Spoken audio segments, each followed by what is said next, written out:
Hello and welcome everybody. Andy here from Twisted Narrative, and welcome to episode 6 of Times Undreamed Of. There's no official title for this at the moment because we really don't know what is going to happen during the next 2 or 3 hours, to be titled later.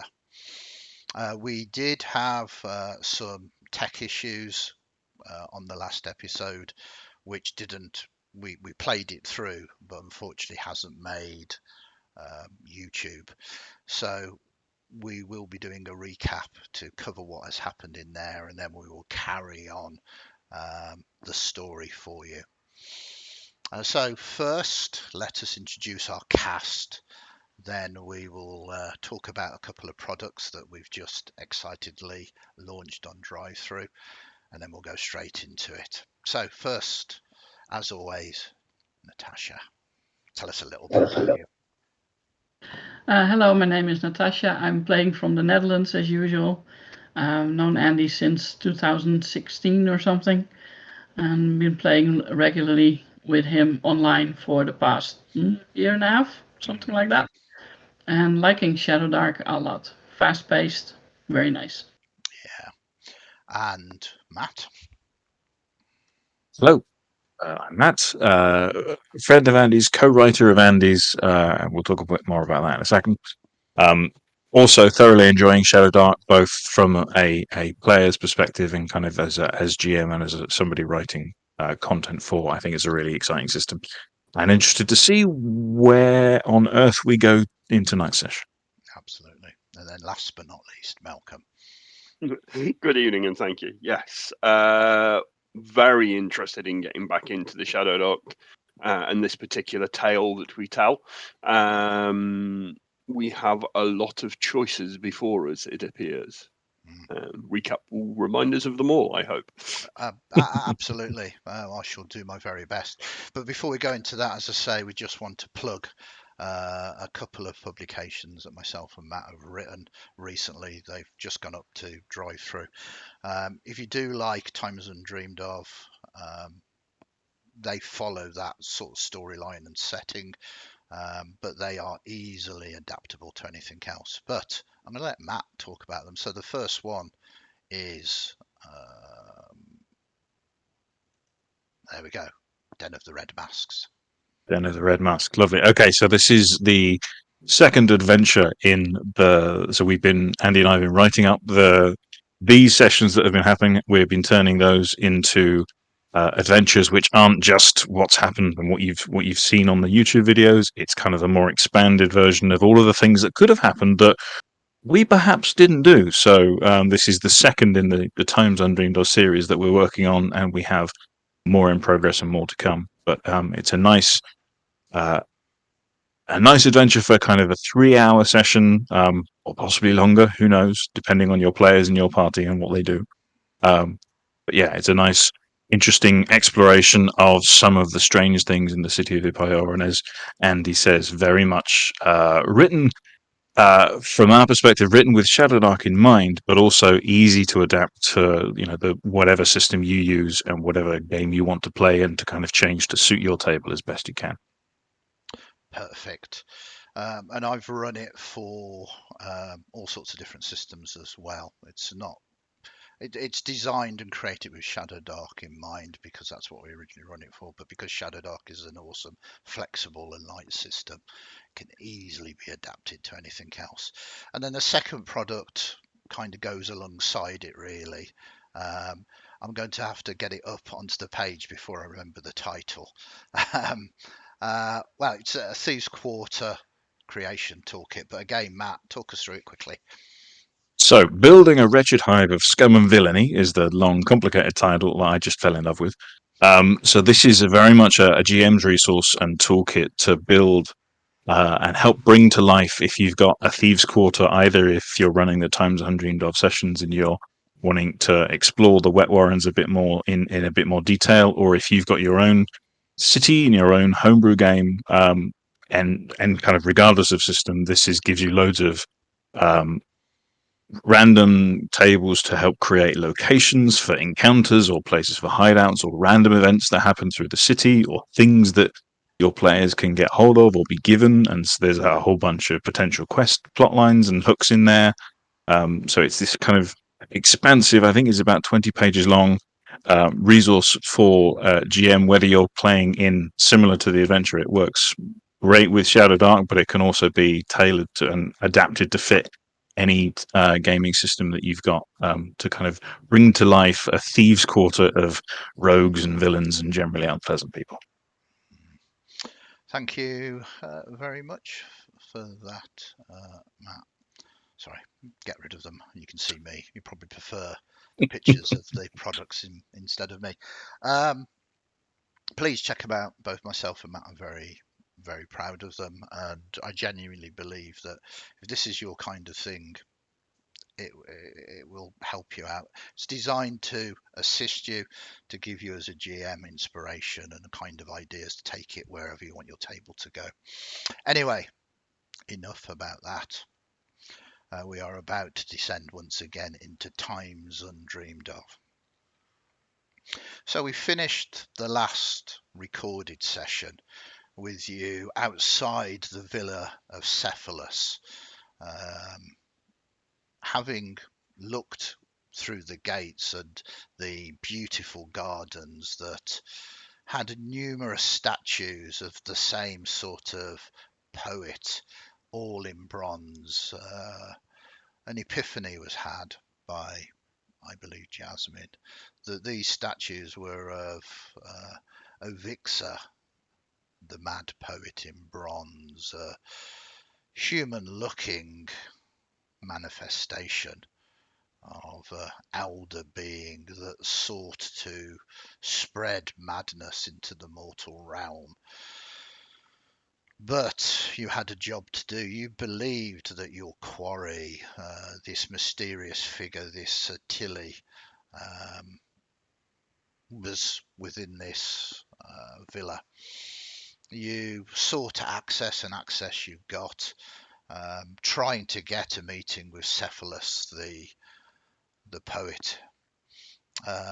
But you began to do some exploration of the villa, and you heard chanting downstairs in the cellar, thinking that this was untoward, and with the revelations of there might be the worship of this mad poet in bronze, you rapidly headed in a different direction rather than downstairs, upstairs, seeking out. I think one of the household staff had actually mentioned that Cephalus, the master of the house, was indisposed, but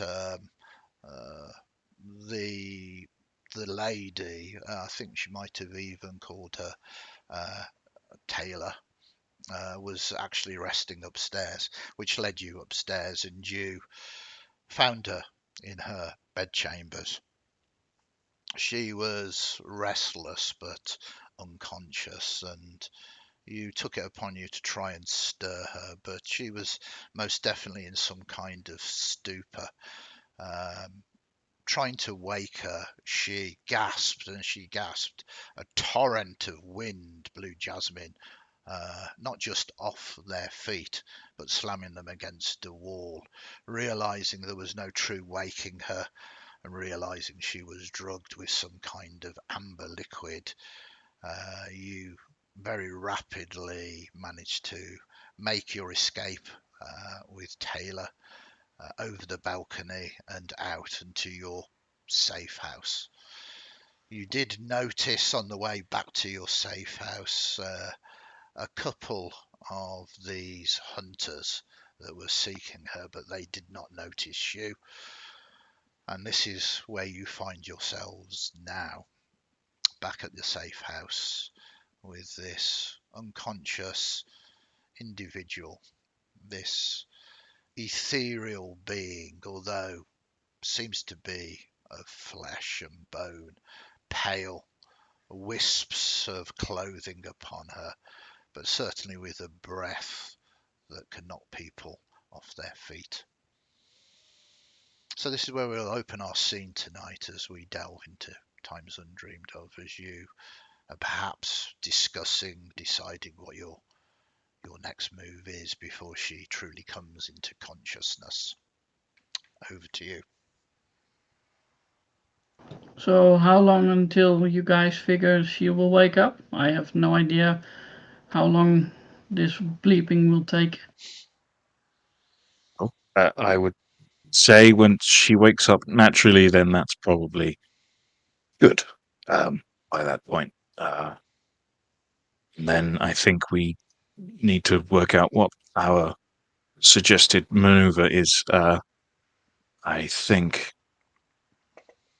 well, eh, I feel like we should explain the offer that had been passed on to us. And if she was running away from her father's, which I think was the case, then that might be a more appealing offer, even if it's not where she finally ends up. It would get her away and possibly out of sight of her father's, and as well out of here.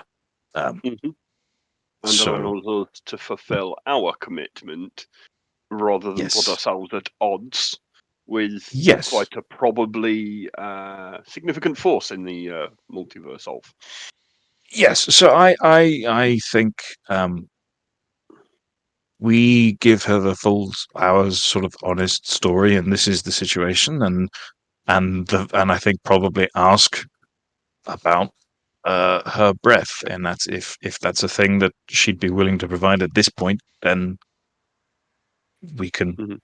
deliver her or escort her to the inn where they're staying and see what happens from there. I feel like that's the option, but I also feel like we have to give her the choice, and if she doesn't want to go there, then I think we probably put ourselves at her service to get her out in another way. I have a bleeping problem with bleeping waiting for her to bleeping wake up. What if she doesn't bleeping want to go to the bleeping Dark Duke guy? Well, then I think we need the breath of the Daughter of the Winds. Yep. So I'm not going to take somebody where she doesn't want to go.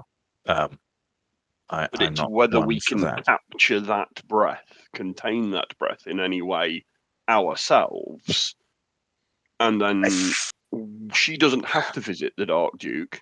No, She doesn't. If we can do that, so we perhaps need her aid in achieving that. As a, I hope you're happy. You're no longer with the poet, because we feel that that wasn't a situation of your own choosing. yes. We would like a sample of your breath without it pinning us to the wall, if possible. And we also have to provide the contact from the guy from the City of Brass, whose name escapes me. His name was Arcades. No, sorry, Arcade. that was the Dark Duke. Hades is the Dark Duke. Kutamza. Kutamza is the Kutamza, that was it. Ifrit Sultan. Yes. I think, yeah, if she's happy to give us a sample of her breath as payment for rescuing her from the poet guy, great. Mm-hmm. And then we can offer, and there might be more reward potentially for helping her beyond that. If that initial escape isn't enough of a reward, enough to warrant a reward, then I think we offer to help get her where she wants to go next. And if that's out of the city on this plane, fine, we'll work out how to do that. And if that's go to see the chap 2 times and be wooed, then also fine. I think. Yeah. Do we have to almost hold that as a secondary attempt for the breath? In the fact that, yes, we've rescued you, and we can actually get you somewhere where your fathers might have more difficulty reaching you. Potentially. Think, Cool. yeah, But I think to the how do we wake her up? Do we let her lay until, as you say, the natural order of course takes its, because that hopefully gives the strength of the amber liquid more time to run its natural course as well. that's Don't my want instinct. to, yeah. So you are aware that she should have been performing tonight. So Hmm. logic dictates that she's probably going to recover in a few hours. Yeah. Resilience to this liquid compared to a mortal is substantially less. So during that time, is there any preparations you want to make, or are you just watching? You've got maybe an hour or two before you know it's going to sort of wear off. I would like to sleep off these bleeping bruises that she gave me, if possible. Okay. I mean, that's going to take a full rest, unfortunately. You do not have time for that. Not at the moment. Well, you do have time, but it'll just take you out for, the rest of the day, and you will have to eat and make sure you've got plenty of light and a fire. It needs to be a proper rest. I mean, you can go off and do that if you want, or I'm afraid you're going to have to um, stoically carry on. How dented are you? Not too serious. I'll live easily. Because I have cure wounds. It's just the spellcasting in Shadowdark means that if I screw it up, we might be whatted. No, save it until we bleeping run into something really bleeping dangerous. But if we do run into something dangerous, that can be one of my first things off the bat is to potentially boost you before you go down further. Perfect. I would, in the couple of hours that we've got, Mm-hmm. probably try and nip out and see if I like. So, being a spellcaster and aware of magic in general, Mm-hmm. I'm gonna guess that like a vial or some sort of container might be useful potentially for this breath. It might not be, it might be, but I'm going to go and see if I can find if there's such a thing as more arcane storage, like vials for potions that are normal and better than just normal glass bottles or whatever, or worst case, just a nice bottle of something. So some kind of a potential container, not knowing what the breath is going to look like. Okay. Right. Are you going to try and find this in the wet, or are you going to head out to the bazaar? I mean, I Do you think I'd. know people? Do you know where you buy your components from? Have you got any contacts? I mean, there's the alchemist dude whose shop we nearly blew up. Yeah. Oh no, he blew his own shop up. I He moved saved his his own life. shop up. Yeah, exactly. Yeah, I but might you go don't and have see. to. Well, I wasn't bleeping there, but yeah. Yeah, I might go and talk to him Okay. potentially and see if he can recommend something. So you arrive, and the shop itself has been sort of put back together again. It's very piecemeal. It is all pieces of wood holding up other pieces of wood, nails loose. Ramshackle is a good word to describe it. But he's operational again, and as soon as he sort of sees you, he's, "Hey, what's up?" Well, I two things. First, I thought I'd come and just see if you're doing okay. I know it was an interesting Yeah, an yeah. interesting situation. Are you well? I see you've put things back together slightly. He takes a big sort of drag on what appears to be a pipe. Oh yeah, I'm feeling good. Uh, would you like some? I'm okay, thank you. Though I make you feel good. it's the more for you that way.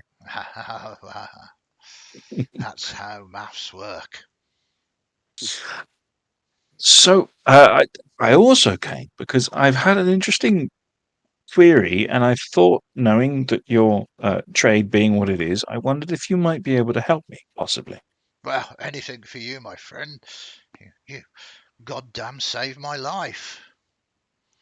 I saw Well, the light. It was fiery and burning. It was terrible. Well, that might have been my ceiling, actually, but yeah. well, either way, good that you escaped it, if nothing else. All down to you. Lots of people around to help. They were moving things out of the way, I seem to remember. Very far out of the way. In fact, I haven't got Yes. that back yet. Well, I'm sure it'll. Well, I'm sure most of them will bring it back in due time. So I was wondering, having a conversation with some friends, and do you have or do you know of more obscure ingredients? Is there a if I were to be in need of something like dragon's breath or something that is more kind of ethereal as a material, would there be a better storage for something like that than a mundane bottle?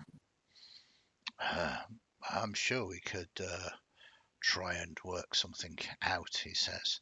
Just trying to refix the cameras because it's all over the place at the moment. Sorry about this. Oh, it's okay. I wasn't sure if that was just on my screen or elsewhere. So I It's carried on regardless. Sorry. okay. There we go. I'm back.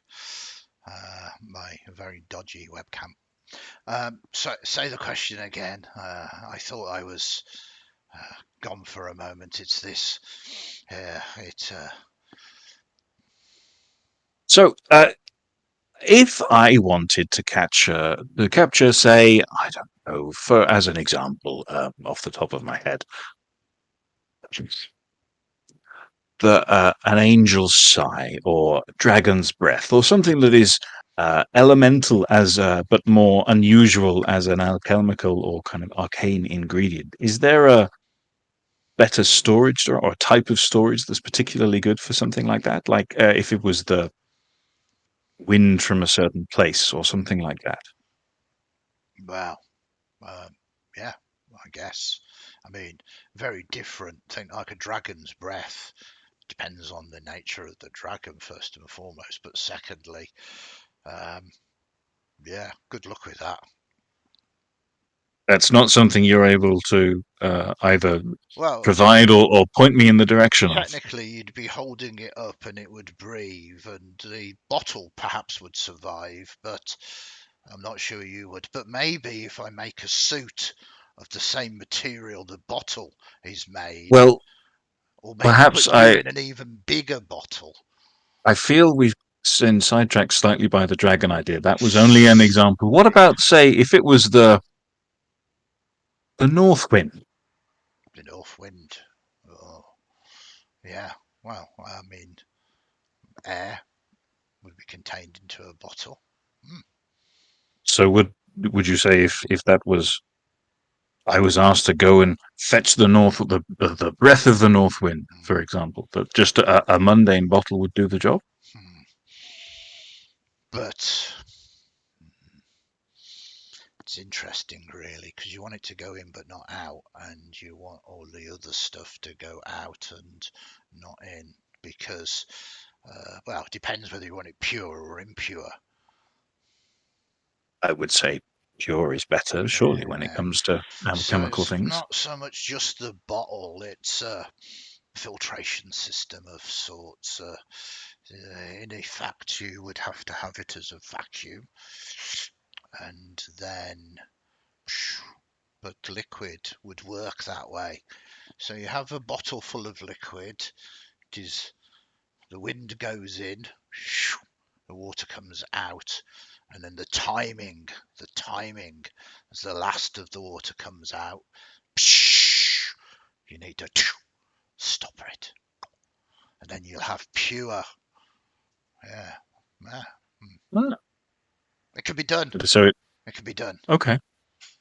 for you So free that's because you saved my life. well. I mean, I don't. I'm very grateful, but I would be more than willing to pay for such a thing. Right, okay. Well, yeah.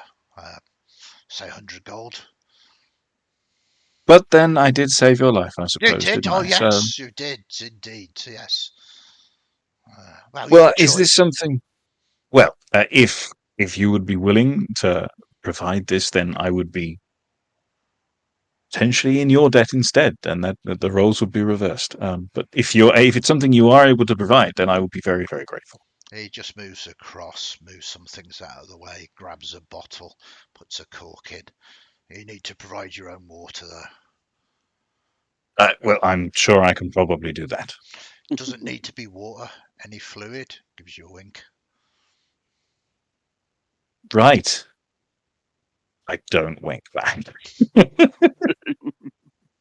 And this will do the trick. Well, if it doesn't, it's not cost you anything. I suppose you're right.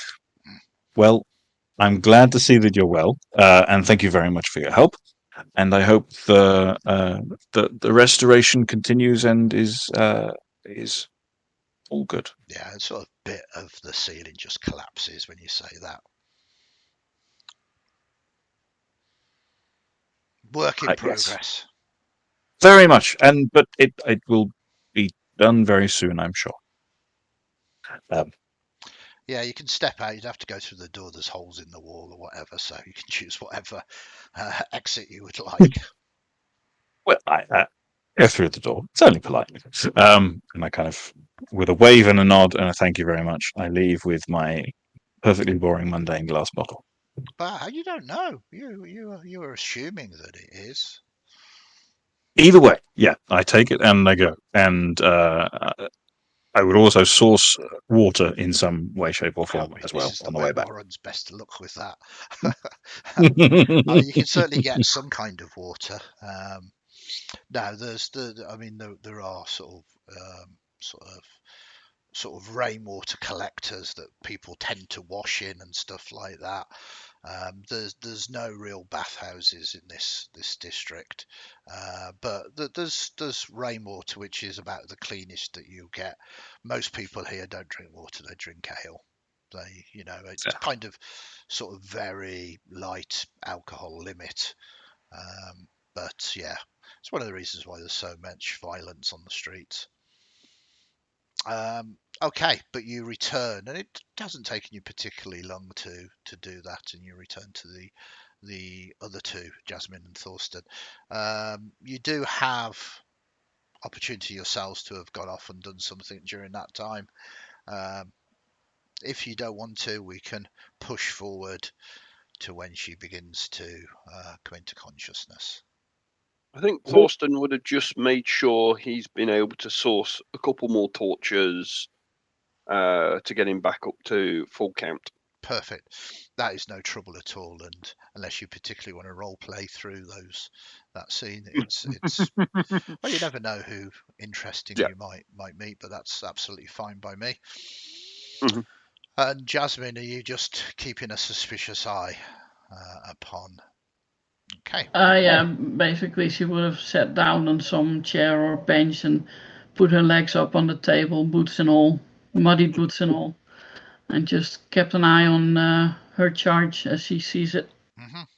So a little bit of time passes, and it's getting to late afternoon now, and she definitely is beginning to stir.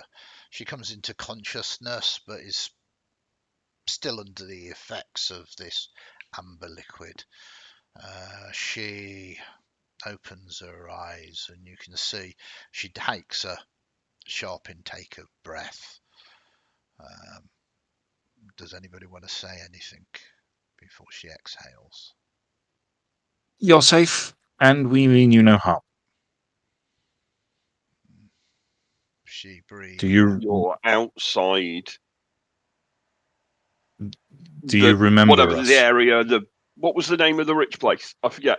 It was the Manor of Cephalus, the village. That's Cephalus, that was it. Yes. Just in case you know she wants to be outside of that. You're away from Cephalus.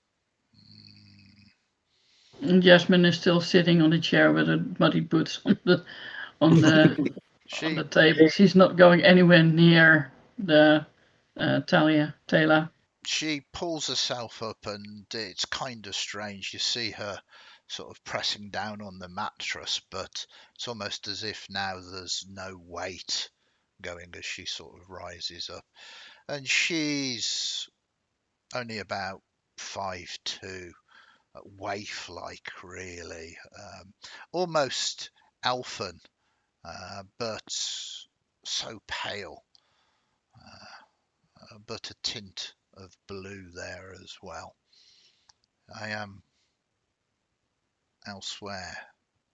Who are you? What do you want with me? Well, our initial reasons for finding you, or seeking you, were selfish, but were overridden when we discovered where you were and the state you appeared to be in. It seemed that you were being held against your will and drugged. Uh, so we concluded that our best course of action was to get you away from Cephalus and whoever was with him. When you say that name, she sort of, I must go to him. Why do you want to go to bleeping syphilis? I don't know.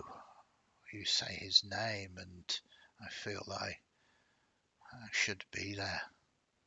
I think you are being, or have been, compelled. You were keen to leave when we found you. It is strange. It all seems, I mean, it is what you would call a dream. You dream, do you not? We certainly do, and we also experience the effects of drugs. Drugs that we didn't potentially always intend to take. You have been drinking deep of the provisions of the house, deliberately not mentioning his name, and the amber liquid. Wow, We have I get so found thirsty. the concentrated version of that is so potentially dangerous. I would fear that you are not making decisions all of your own volition. We need to keep you away from that. We need to keep you away from there for a time for your mind to clear. Nothing else. So, who sent you? Was it my father's?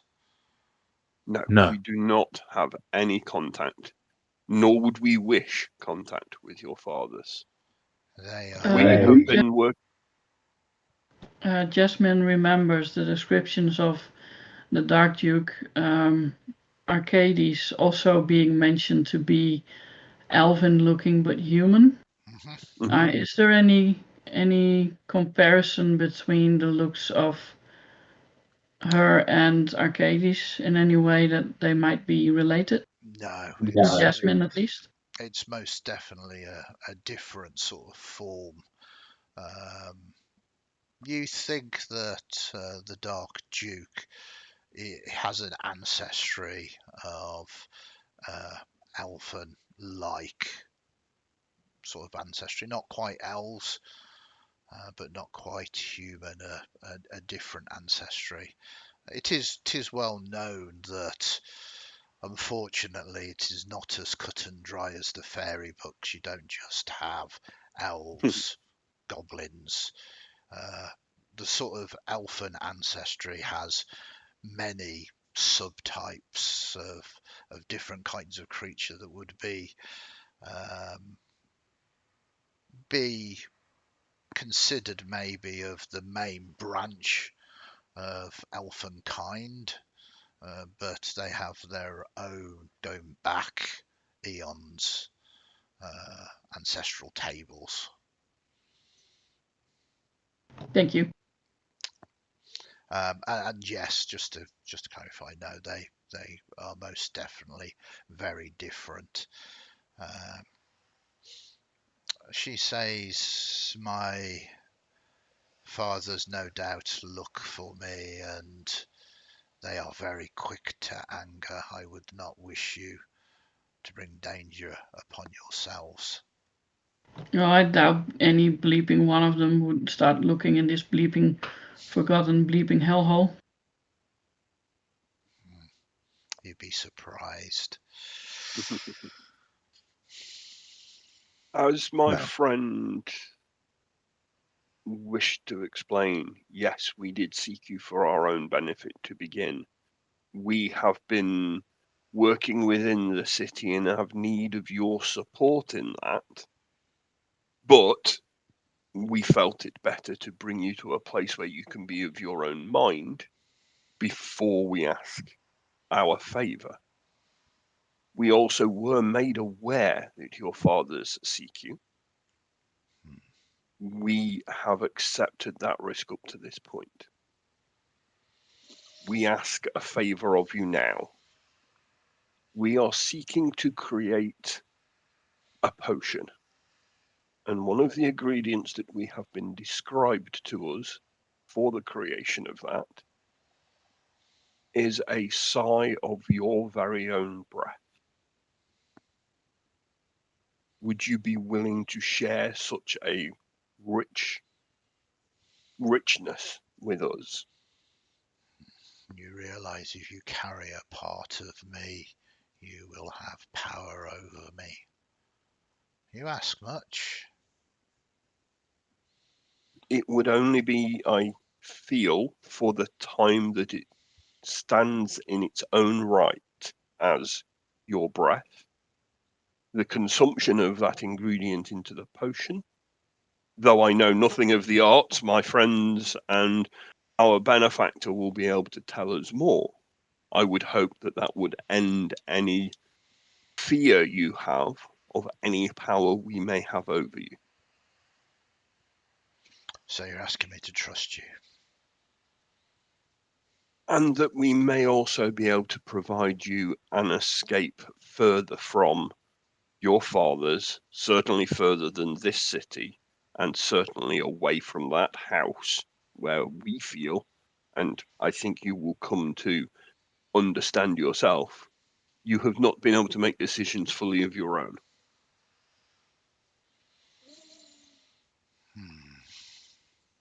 So out of character, Thorsten is kind of trying to get an agreement and potentially dangle that there's something more should she find herself willing to cooperate. Interject if guys, if I think that's in the remit we have. Yeah, no, it feels good. I think I would probably, Drago would probably kind of add to that. We appreciate trust is hard won and not easily given. If you spent any time in this city, I think you would probably know that there are many bad people here, and people who have great strength and control over people who have very little and have done very little wrong. Our ultimate aim is, and one of the reasons we need this ingredient, which is asking something of you, is to put a stop to one of the worst of those people in this city. And that is the sole aim and use that we have for this potion and any ingredients that go into it. Yeah, We it's the had bleeping guy no that talks. awareness of you. Sorry. Jasmine? Yeah, it's the bleeping guy that turns bleeping people into bleeping wax statues that we want to get bleeping rid of. Drago. You, As my friend says. yeah, carry on, sorry. As my friend says, the Tallow Man is the one whom we wish to stop. We had no awareness of you prior to this point, and we have no interest in taking control or doing anything to you except help you if we can.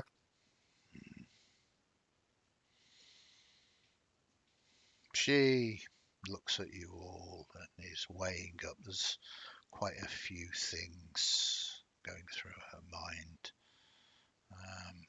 Her eyes begin to sort of spark with the colour of lightning. She seems to... There's an internal anger there, not necessarily directed at you, and she's trying to contain it. Nay, tire of this Ibaiho. I will trust you. You have freed me of my hubris, my wanting to hide amongst mortals. I've seen how terrible you all are.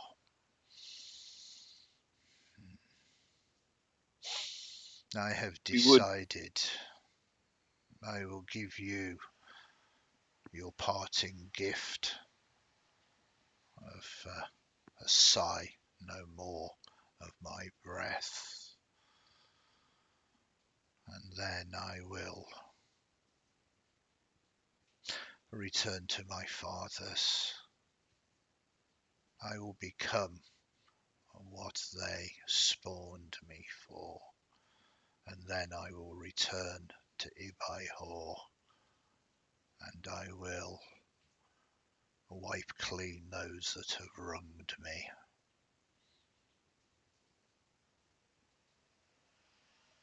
There is another possibility. Her In our eyes search, spark again, but she pauses. it is only we met people in our search for you who had an offer to put your way, and all I am doing, or all we want to do, is pass on that offer. The decision is yours to make, and we have no stake in this. Do But you we were count told. yourself as a wise man? I don't No, think I in can. Bleeping Hell we do not. Just be careful. I am only managing to contain my anger now. Do you wish an escape from this mortal plane that isn't to your father's? You will be aware of the city of brass upon the plane of fire. Fire burns, consumes air. We do nothing but make fire stronger. We were approached by the agents of an Ifrit, a sultan of the city of brass. He wishes to meet with you, wishes to have conversation with you. Maybe between you, you make your position stronger then. Maybe you do not have to go back to your fathers. You have options available to you, as you always have, but these options come with potentially more power, more support, certainly more than anybody on this wretched city could provide you. Jasmine blurts out, bleeping fire tornadoes. Awesome. Thorsten is scared at that prospect, but tries not to show it. So we have an ask of you, and we are thankful that you have chosen to share that with us. We have a communication to share with you. What you do with that is completely of your own volition from this point. But there is an opportunity for you to not go back to your fathers should you wish it, and yet possibly be stronger for it. Are you in any way attempting to try and persuade her, or are you just literally putting the information on the table? Speaking for myself, I wasn't making any effort to persuade either way. I was just trying to lay the facts out there. Mm. And Thorsten, you You say what you were doing, because I'm kind of That certainly Drago was not trying to sway; he was just trying to go.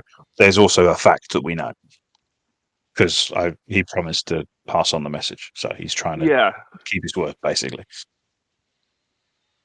And in doing that in complete neutrality, we have completed our action as promised.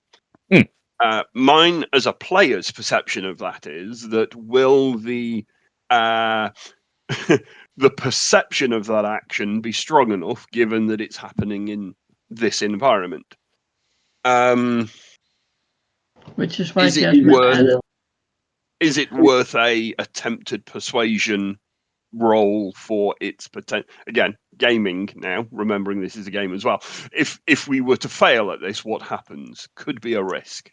So, I think, again, Thorsten stays true to the word that we gave to the agents of the Sultan, and that was without bias.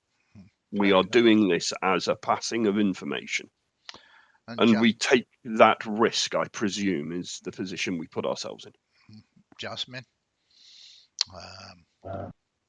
Jasmine was basically the persuasion that she was bringing to the table was that exclamation of bleeping fire tornadoes. Like it's not, fire doesn't consume air. They work together and reach more than their separate components, basically. Well, that could be argued, but the question is, are you attempting to persuade her to go to this meeting, or just merely telling her that this meeting has been arranged if she chooses to go? Jasmine would definitely emphasize that going to the meeting is better than not going, in the sense that it will give her another option that she doesn't have at the moment. So is that two of you persuading, or just Jasmine persuading? I think the way that Natasha's just put that is actually better. Okay, so if she doesn't go, she loses an option. So yes, Thorsten would have. Thorsten would have to feel that is a logical reason to apply a little pressure. Okay, so which That's of the fair. two of you has the highest charisma? I have a -2. It'll be myself then at +1 at least. Okay, so can you give me a charisma check, please? Do we have a luck point just in case, Andy? Everybody has a luck point at the start of the session, absolutely. Does Thorsten have advantage because of the image of a fire tornado?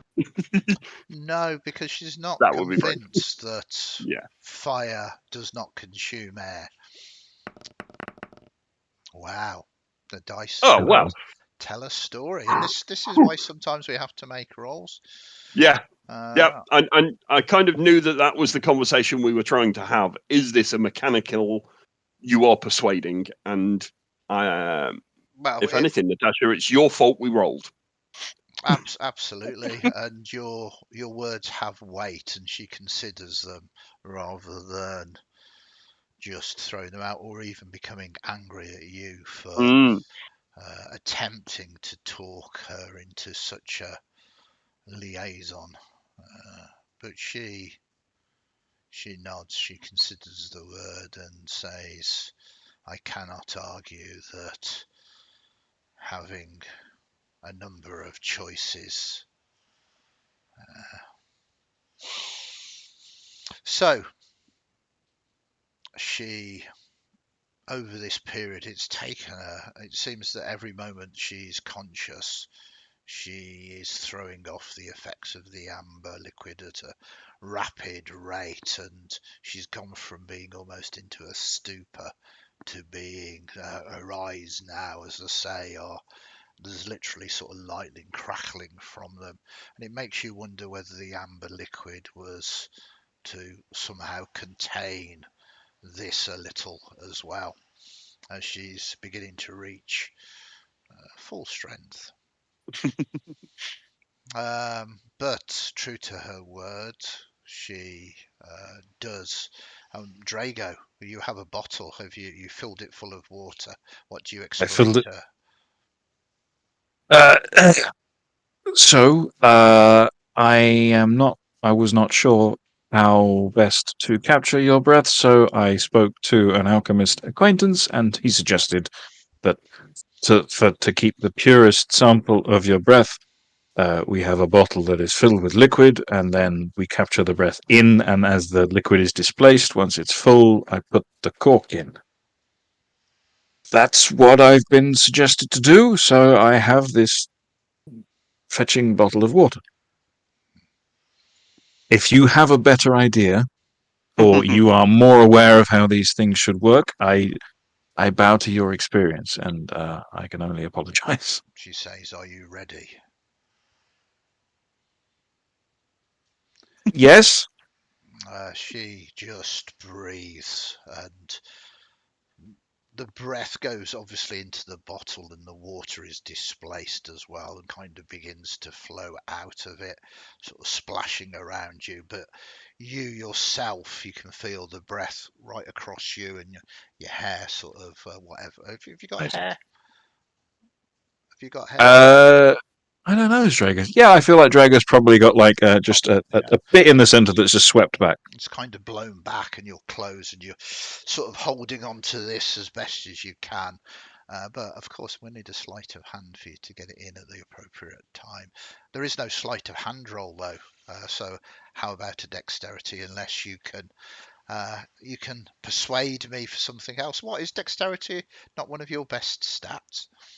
So I'm gonna, and this may or may not work. We'll see how it goes. My suggestion would be that because I have more my experiences with arcane elements and knowing the importance of this as an arcane uh, tool and asset for the creation of something that will also give an arcane ability. And kind of coming at it from an alchemical perspective, I would like to try and use wisdom instead to like awareness of the perfect timing, the purity of the ingredients, and trying to ensure all of that stuff. Yeah. That's my attempt at persuading you. Okay. So give me a wisdom check. I'm not that Oh, difficult thank to God.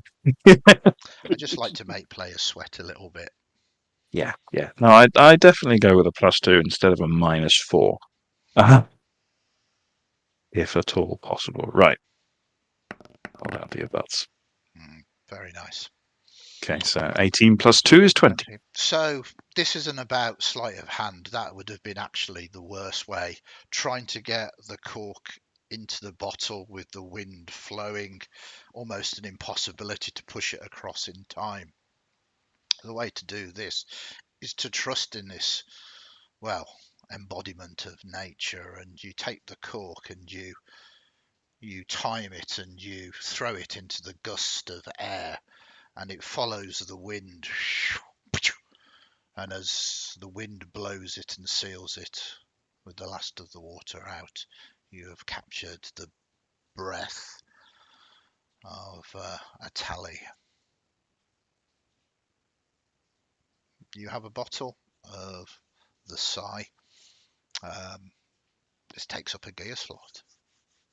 As I'm just running it down. Mm. Thank you. And she says, "I feel stronger now. I will find this Sultan. I will have words." I don't think I wrote it down, but I think we were told the inn that they were going to be at. It doesn't look like she needs directions. Fair enough. Okay. If she's fine, then I won't even offer. But yeah, I was only going to, if it was helpful, we'd pass it on, but Yeah. it's cool. Before she leaves, Jasmine asks, just out of bleeping personal curiosity, could you let us bleeping know if you would agree to his proposal?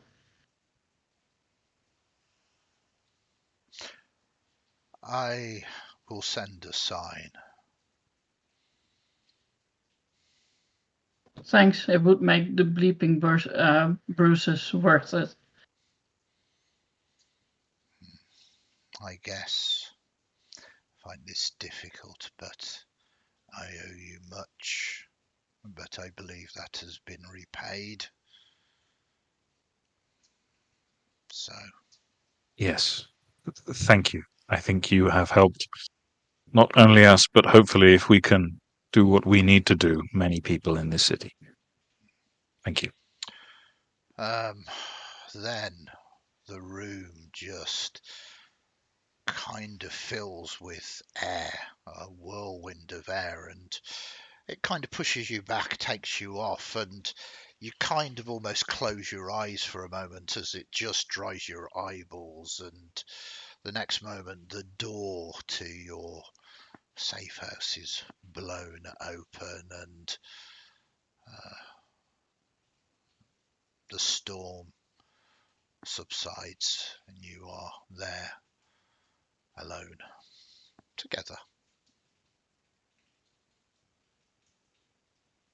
Well, that cleared the bleeping air. Yes. Without any thunder and lightning as well, and I'm kind of glad of that in this small space. Yes. Okay. So We have a win. we have a win. have our breath, our sigh. Let's get It's to the true. bleeping dark duke then. Yep. Yep. I think that's next.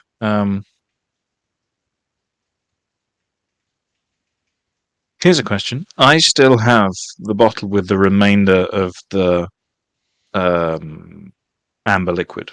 Mm-hmm. I think as a trio, I would kind of like, do we want to do anything with this? Do I keep hold of it in case it comes in handy? Do we want to give it to the Dark Duke as a sweetening his deal of strength or something, or do I bin it?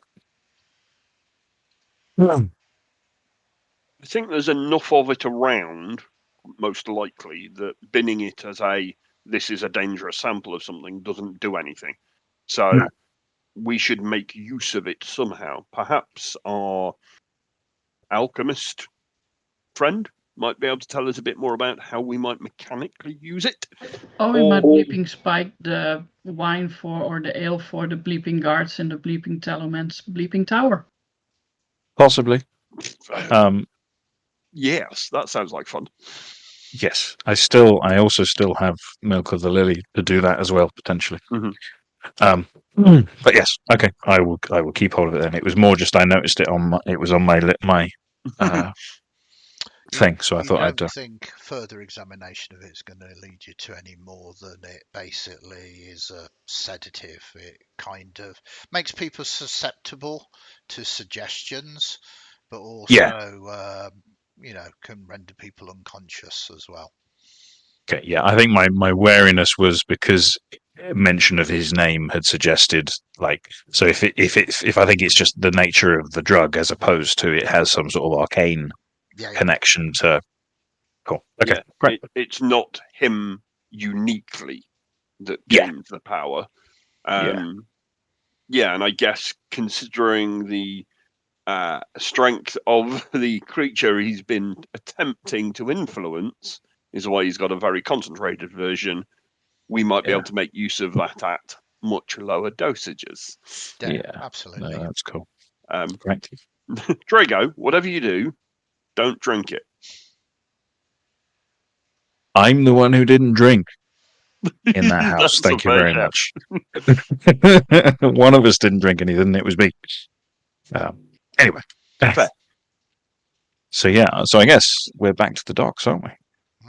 Okay, so this is fairly straightforward. You make your way back to the dock district.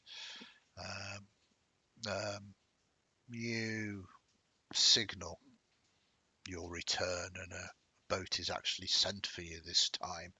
No need to hire a fisherman's boat and to attempt to do it. This smallish rowboat still menacing as it begins to arise. You see that the figurehead of it is this sort of blackish dragon head. Much of the boat clad again in this dark metal. You can see they are hanging a lantern within the dragon's head, so as it comes closer, the eyes glow red, and there seems to be a degree of flame gouting out of the mouth of the dragon, just through the way the ship is moving, and the air is caught. You are escorted, and very rapidly you find yourself once again in the cabin of the Dark Duke Arcades. He has been waiting for you this time and smiles. So, my friends, no simple task. You would be foolish to return if you were unsuccessful. You do realise this. Does he seem like him, or does he seem like the possessed version, or the other version of him that we met first? I was hoping you would forget about that. No.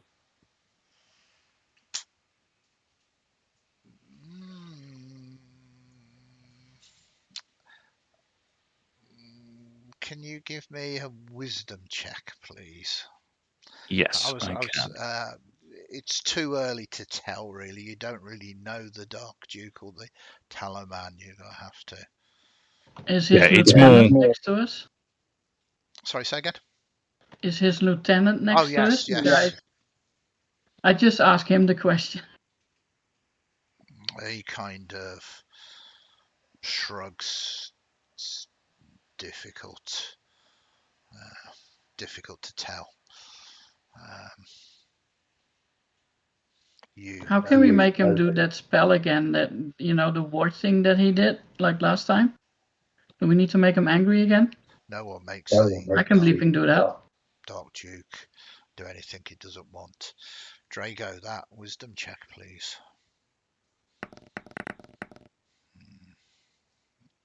Yeah. I think I'm going to use my luck point to re-roll that, because this could be a serious situation. Mm-hmm.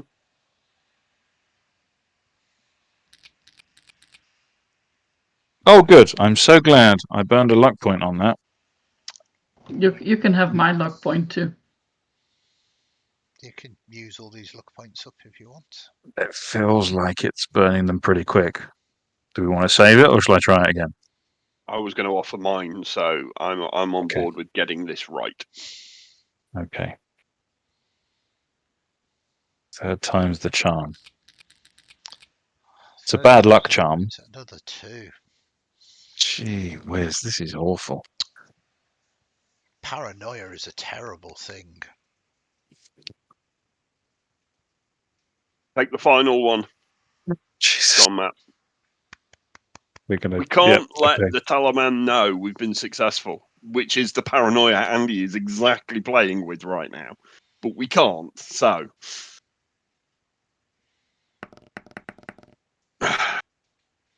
Better. It's still not great, but it's better. He says, my friends, is there a problem? As you brought my attentions to it, don't you remember I put protections up? You wish some kind of sign of proof I am who I say I am. I have not left my cabin. I look at the lieutenant. Is he bleeping, telling the bleeping truth? Yes. Well, I mean, no one babysits him. He's no baby, but I guess he is. I'm sure you can appreciate our wariness. Oh, indeed, this is a serious matter. Why do you think that I lower myself to aid you against this tallow man, this individual that tries to control me. Perhaps if you could What? suggest what we were sent in search of, because that was discussed after protections were in place. Seems reasonable enough. I asked you to track down Tilly and obtain her breath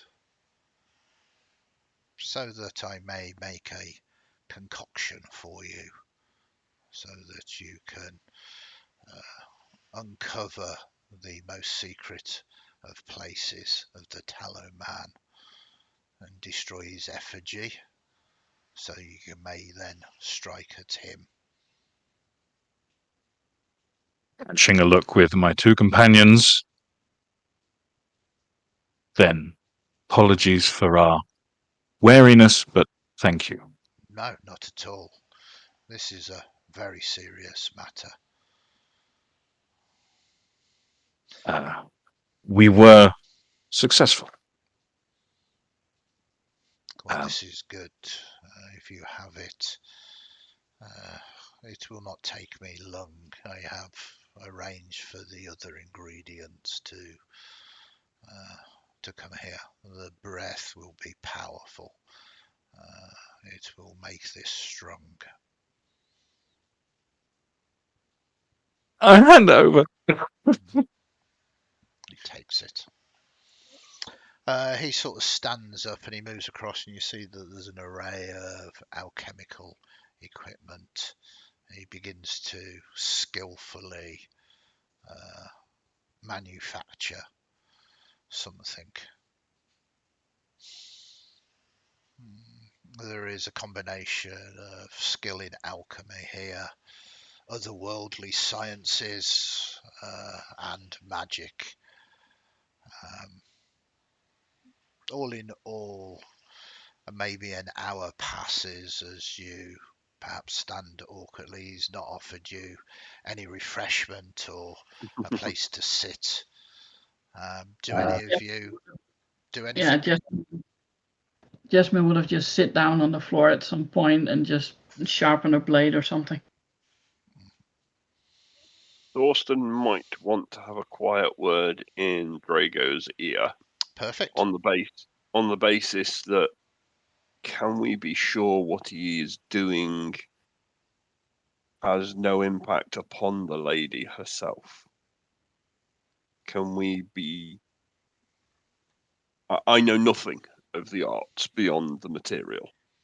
I know little Fair. in this movement, and your concern is valid enough, but it's in his possession and he's working with it now.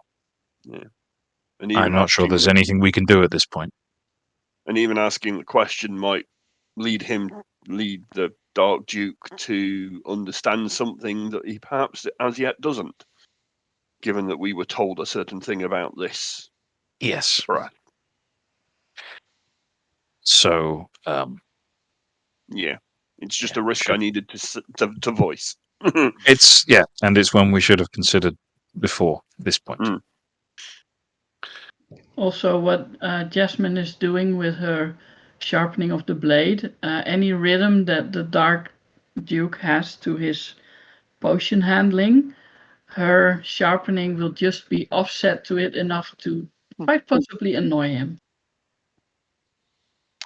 Right. Playing up to that -2 charisma. I like it. It takes a little while. He finally finishes as sort of drips of this smoky liquid sort of drops into 3 small bottles. He corks them. No, six bottles. 3 bottles. There are only 3 bottles. Well, we need to get back out of that was what we agreed to. We would have 2 potions each. arguing with the GM, or are you voicing this to him? Or is When this I'm arguing, I'm not. just a conversation, a thought process that you're having yourself? I'll rephrase it. The bleeping agreement was 6 bleeping potions, 3 to get in, 3 to get out of the bleeping place. He says each of these vials has 2 draughts in them. Drink half of it and then drink the other half. I'm sure that is not going to be too difficult for you to understand. Bleeping fine, then. He hands one to Drago, hands one to Thorsten, and then he says, "This is yours," and hands this to you, Jasmine.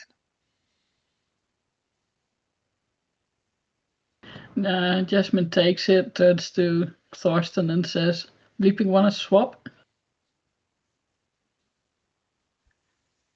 No, but oh, that's so dangerous.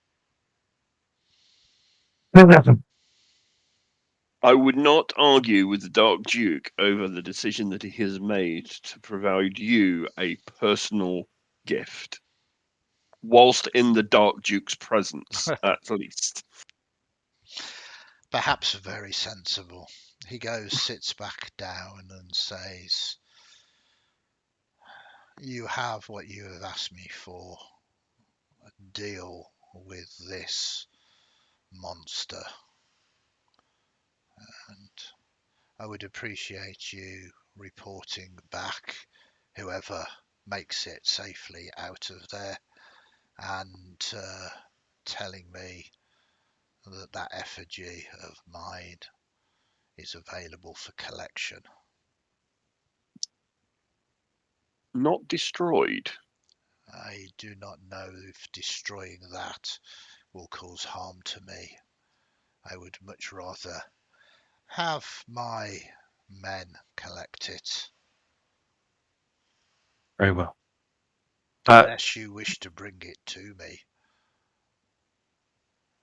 I was going to say, getting it out of the temple itself, out of the tower, might be difficult.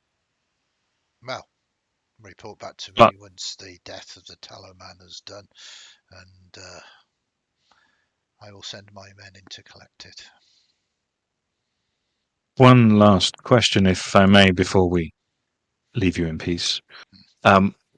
As regards the Talaman's effigy, and you have more experience of magics than we do, and these potentially this sort of thing. Do you have any suggestions or advice on how to most effectively destroy it? One would assume if it is made with fats, flame will be effective. Other than that, it could possibly just be hacked up until it is in very small pieces. Thank you. I do not believe that doing this will destroy the Tallow Man. The form of magic he's put upon this is protective, so any blow given to the Tallow Man would be done to the effigy instead. Such is the concern over my effigy, for it's most definitely not there for my protection, so therefore damage to said effigy might cause myself harm. Indeed. Well, we will do our best, and as you request, we will get word or report to you when the task is done and when your effigy can be safely retrieved. I look forward to it. And despite the impertinence of Jasmine, I will allow the boat to take you to shore rather than you swim. You're very kind. Thank you. He kind of just be God. Yeah. Jasmine throws in a dirty look before she goes out of the door.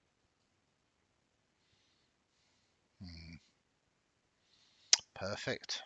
The good news is he needs something from you at the moment, but once that thing is done. So, you are ferried to the shore. It is now very late at night. One would perhaps assume that getting some rest would be important, but you are aware of there are things out there that perhaps are searching for you. I mean, your faces were seen by the housekeeper. The fact that you disappeared and so did Tilly is suspicious. Cephalus no doubt has people out there. Talon most definitely has a very long memory and an even longer set of grudges. But the question is yours. Can you afford extra time to rest up? And maybe you need it. Tiredness is in your bones at the moment. We've been bleeping at it for over a bleeping day. We need a rest. Okay. I think you're probably right, but who knows what'll happen in the night? But let's see how it goes. Definitely one of those instances where a watch should be set, just in case. I feel like that's probably sensible. We could go to the Red Mask hideout with Vegeta. I guess my concern there is if we go there, something happens, and considering that the Talaman knows who we are and can find people, look at what happened to the last lot of Red Masks. That I think it might be safer for us, but it also might be very dangerous for Vegeta and her people. Yeah. And I don't know how fondly she'd look on it. Yeah, if we are currently marked in any way, shape, or form until we've completed the tasks, it would be a danger. So I would be preferencing our own safe house, and a full watch between us. Okay. Yeah. Would that allow us still a GM game talk? That still allows us a full rest. Well, you can have a full rest. I mean, at the moment you're not crawling either. The wet is dangerous, and there is the chance of just gangs or other ne'er-do-wells trying to cause you harm. You have a number of people that are after you now. I mean, that number is probably going to increase shortly. Well, you do know that Tuza, who you gave the gem to, is a coward and a rat, and if to save his own skin, if he comes into contact with the agents of the Talaman, will sell you out to try and save himself. There is a trail, you just know, but you are tired, and going in there fatigued is perhaps a recipe for danger, but it is balancing this horrible risk and reward. I think we got a choice. Yeah. Perfect. And as we a group settle for the evening before we take our rest, Thorsten has one deep, darker thought to share with his companions. Do we take the Dark Duke off the board at the same time? Did we want to cause a real stir? He has just told us that he fears for damage unto his effigy. I don't know. I don't feel confident that destroying the effigy would kill him. Fair. I do feel confident that if we tried to destroy the effigy, and it didn't kill him, he'd know who tried to do it. Yep. And he would Yep. probably not be very happy. Well, I what if feel- they flee? Go ahead. I feel like there's greater potential in an ally and someone who thinks kindly of us, but is a potential ally for our Mhm. hopefully future patron in Vegeta than gaining anything by possibly not quite managing to take him off the board. I think my instinct is that, at the minute we're still very small fish, and I feel like having potentially two big fish that like us or at least tolerate us is better. What if we Jasmine, accidentally set bleeping fire to the bleeping tower? Well, if that happens, then that happens. But I do think if we can protect his effigy, at least, that would also be sensible. If that would stand us in quite good stead. We could bleeping decide to do is just taking the bleeping statue with us when we bleeping leave the bleeping tower. Well, if we can, that might not hurt. Because if we report back and bring him the thing he's most concerned about, that's also a What your bleeping told me was that it was on the same bleeping floor or just one above where we need to access the bleeping Talonman's hidey hole. If memory serves, GM, it was in the trophy room, for want of a better description, wasn't it? No, the statue, the Dark Duke statue, was in the bedchamber where you met the Karasiri, literally in the Apologies. chamber. No, there's no need to apologise. It was a few months. Oh, so it is. Yeah, so it is literally, and that's where the entrance to the secret chamber is, isn't it? Yeah. So yeah. So it's there. Yes. Okay. I wonder if there are any more effigies of people of significance. I mean, it might be. It depends how much luxury we've got, but it might be worth looking either after we've done the deed or on our way into looking through the trophy room and other places again for knowing what that one looks like, things that look similar. Yeah, and how well do we know the people of the city, I guess, is the real question. It might feel like, yeah, potentially, yes. We can't bleeping save every bleeping one. No. Well, no, but if we ask Vegeta, is there those that she would find more support in than others? And she might know the city better than us, although, GM, forgive me, I can't remember the stories you say, it was some time ago. Is she fairly new to the city again, isn't she? This is the return. Borellus is from the city. Yes. Yeah. Okay. Well, yeah, I think if during this next excursion, if we've got an opportunity to grab one, we grab the Dark Dukes. If we've got an opportunity to grab a couple and we can, then maybe it's, we can take a judgment in the moment and see. If these are bleeping life-size bleeping statues, we can only get away with one. It takes two to carry. Were they life-size or were they like small statues? Yeah. Oh, they were life-size. Okay. Then, that factors things differently. Okay. Yeah. It's amazing Jasmine wasn't even there and was paying more attention. Just bleeping. I was traumatized by the loss of my dear friend. Thank you very much. I was struggling to focus. What was that dear friend's name? Rojar. Thank you very much. It almost feels like we need to take the tower in its entirety. And then we can spend our time deciding what we do with each of the components of it. But that feels like a war that I don't know that we're ready to fight. Well, yes. You've got to get through the night first. So true. You begin to settle down. Scant sleep. Who's taking the first watch?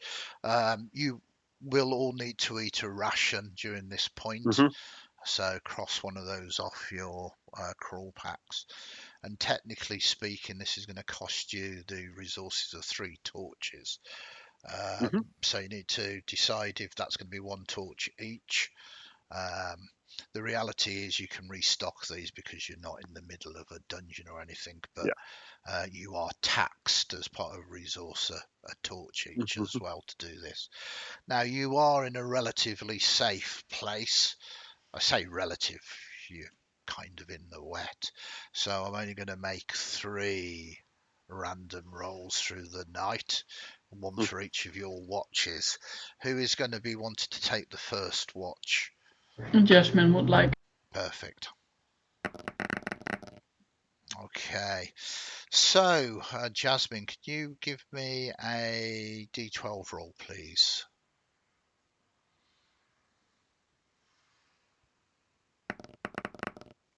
3. Yeah, you hear the usual sounds of the street, of the wet, but something above that, you hear a dog sort of barking, not by your property, but close by. You can ignore it. It carries on barking for maybe 10-15 minutes. It is up to you whether you want to investigate. It doesn't seem to be getting any closer. I want to make. Jasmine wants to make sure that the door is like double barred, and the windows are shuttered tight and barred as well. Yeah, Basically, make it look like an unoccupied house as possible. yeah, you do that. And I say after about 10 minutes, the barking subsides, and it is just the ambient sounds of the wet that go on. A few hours of your watch as you eat your meagre rations and try and stay warm by the fire. You need to wake somebody else up. Who do you wake up next? Thorsten. Okay, Thorsten, you're brought out of your sleep into consciousness. You can see the house is well defended. Could you also roll me a D12, please?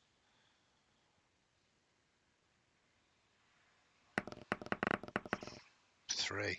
That dog starts barking again. Maybe another sort of 10 minutes. Are you going to go out and try and shut it? It's not immediately outside your house, but it's probably 2 or 3 properties down. You are on You're mute. muted. I think trying to put an end to it early would draw more attention than letting it do its thing. So, no, Thorsten Yeah, is aware and notices as best he can where it was barking from, but doesn't open a door, doesn't open a window. no, Property is empty. that is fine. Nothing else. Again, ambient sounds of the wet, and a new day is about to dawn, and people are beginning to bustle about now as you kind of begin to see the beginnings of daylight coming through the shutters, and it's time to wake Drago up for the final watch. Drago, how do you wake up? Are you a good riser in the morning?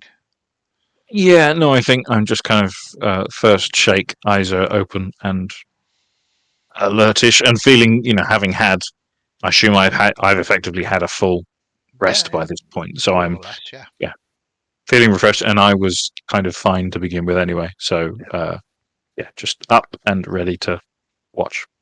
Perfect. Would you like to roll me a D12 as well? A 9. You hear some shouts down the street. I mean, it's now probably about sort of 6-7 o'clock in the morning, and you kind of hear sort of a little bit of commotion going on. You hear the innkeeper say, look, you run me dry. It's morning now. Be gone, all of you. You've drunk me dry. I've got nothing else to sell. I need to get new stocks. And you hear some jeering and a bit of commotion. Are you heading out to see what it is? Doesn't seem like it's directed in your direction at all. No, I think I'd either kind of try and get, if there's a window that I can kind of peer out of without being too seen, or basically try and keep an eye on it or an ear on it at least from inside, as long as it doesn't seem like any raucous mob or whatever is coming in our direction and looking like they want to break in somewhere to continue a party. I think I would, just keep a watch on it rather than trying to engage. You hear them sort of say as they begin to move away. There's a group of 5 or 6 of them. Let's find a priest of Geed. It's their fault. If they worshipped harder, we wouldn't have run out of ale. Do you know where? Don't know. And they begin to randomly and quite drunkenly sort of walk through the streets, blaspheming against Geed, trying to seek out a priest. Who do you worship, Draco? Awed, so I clutch my symbol of awed and mutter a quiet thanks under my breath. They do rattle the door to your property, but they move on. It's all action 24/7 in the wet. Very thanks to our random tables that we have here. You have managed to have a rest. You get your wounds back and your spells back. You didn't have to do any special things. You didn't miscast your pre-spells, did you? So you are fine. And I was trying to bait you with the luck points. So I'm going to say with your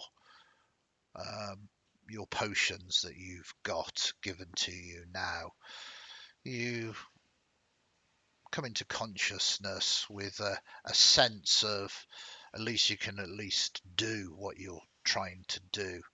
And I'm going to recompense you. Mm-hmm.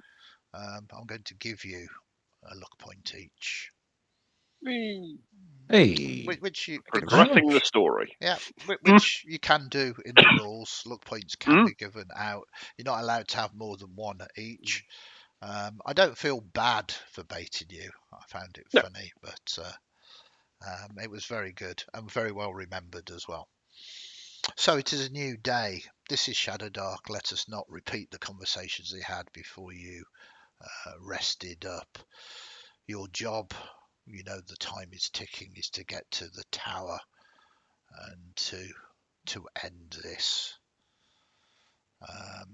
Need to get some supplies for Jasmine, like torches and rations. This is pretty straightforward. In this circumstance, we don't need one of those lovely shopping episodes. Feel free to spend coin that you've got to fill up the gear slots that you have available with the equipment that you want. You can only purchase mundane equipment, as you know, but you are free to do that. Now, your approach to getting into the tower, is it going to be different than before, or are you going to take a different tact, or are you going to try and do what you did before? 'Tis daytime now.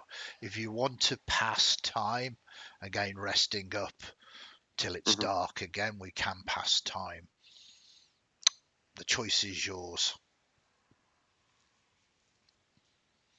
I have basically what Blades in the Dark would call a clock set.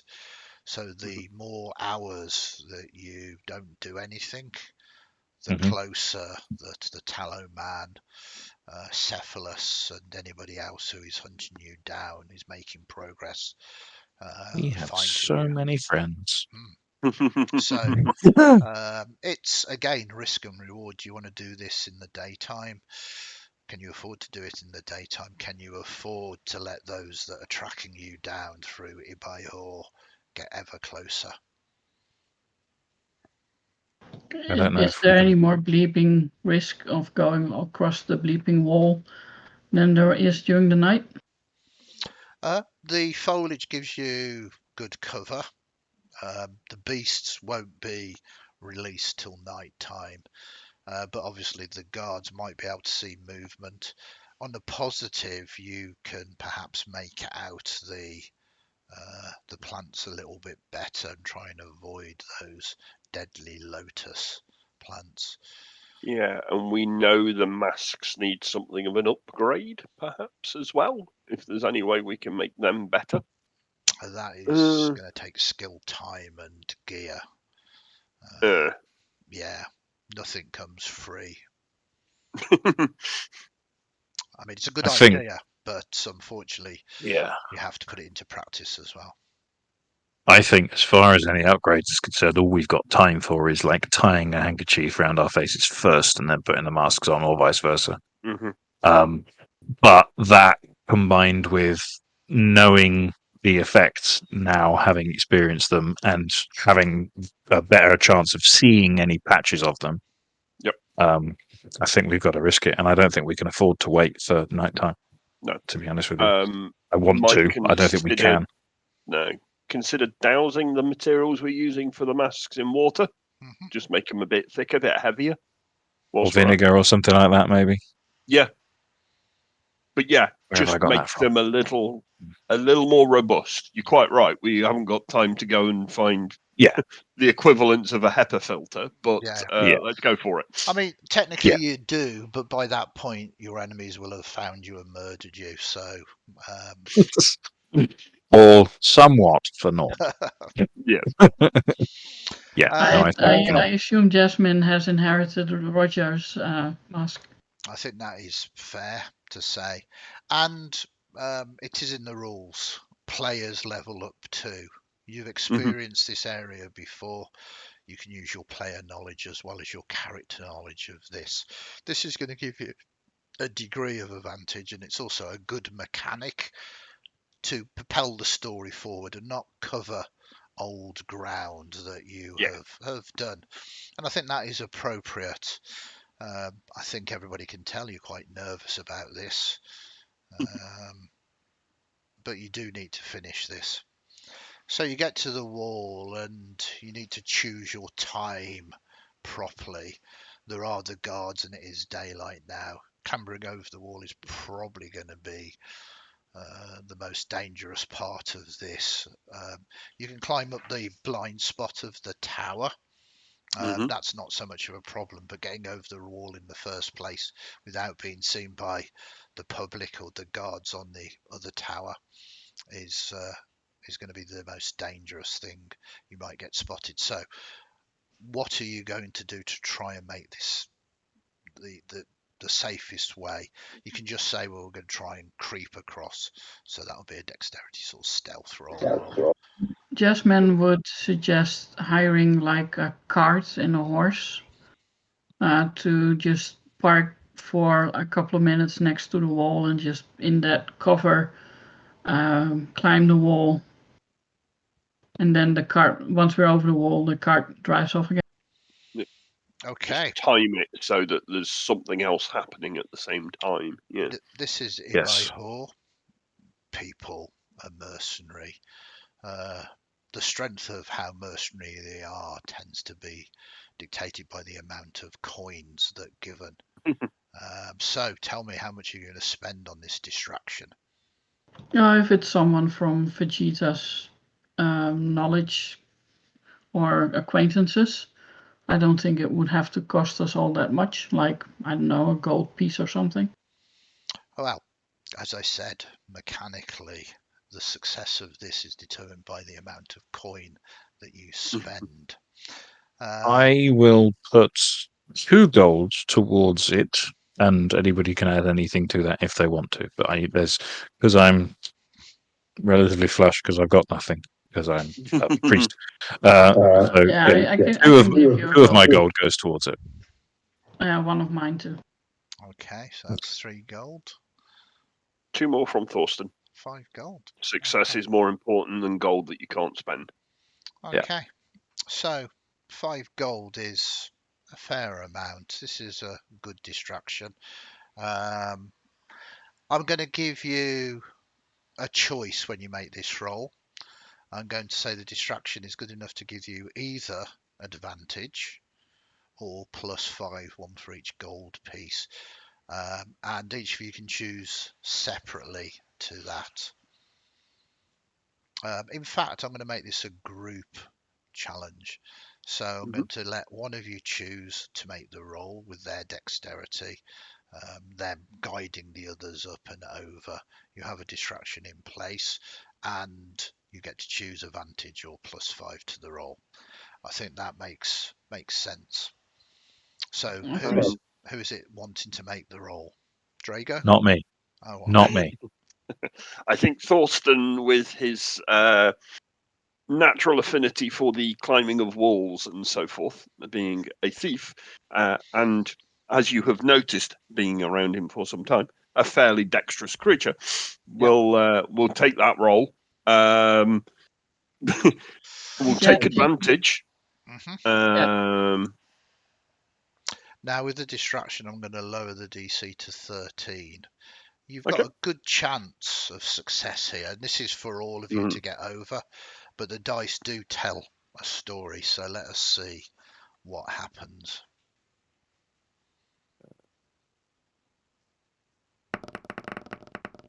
As I say, the dice tell a story. Point, please. That is a 5 with your modifier is still not a 13. And you don't get advantage again, you get to roll one more dice with the luck point. Okay. But again, can't really. Wow. Take mine. So my luck point. Oh, no, mine's going first. Okay. Save yours for the spell casting, because if it comes it's a up, good job you got that luck back. I can't believe how poorly. It's the dice are trying to tell a narrative here. Right. Well, eventually we make our way across the wall. You realise one of the reasons why they don't release the beasts in the day. There's no need for them, as the guards are plentiful, and the guards, whilst they are these savages from the Kithko wastes, they know what they're doing, and several times you almost got caught, but the distraction just gets their attention away, and you sneak down into the gardens, and there's a degree of foliage cover. From there, one assumes you make your way stealthily through the grounds, carefully this time, trying to avoid any of the dangerous plants. Rapidly, you get to the side of the tower. Now, it's the big tower, and there's a description maybe for people who haven't watched the other episodes. The tower itself is a very strange curiosity.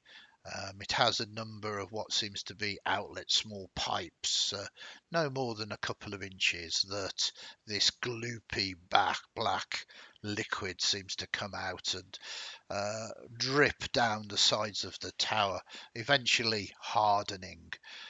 This gives it the appearance of a large black candle, sort of highlighted by the chimney at the top that fire is gouting from.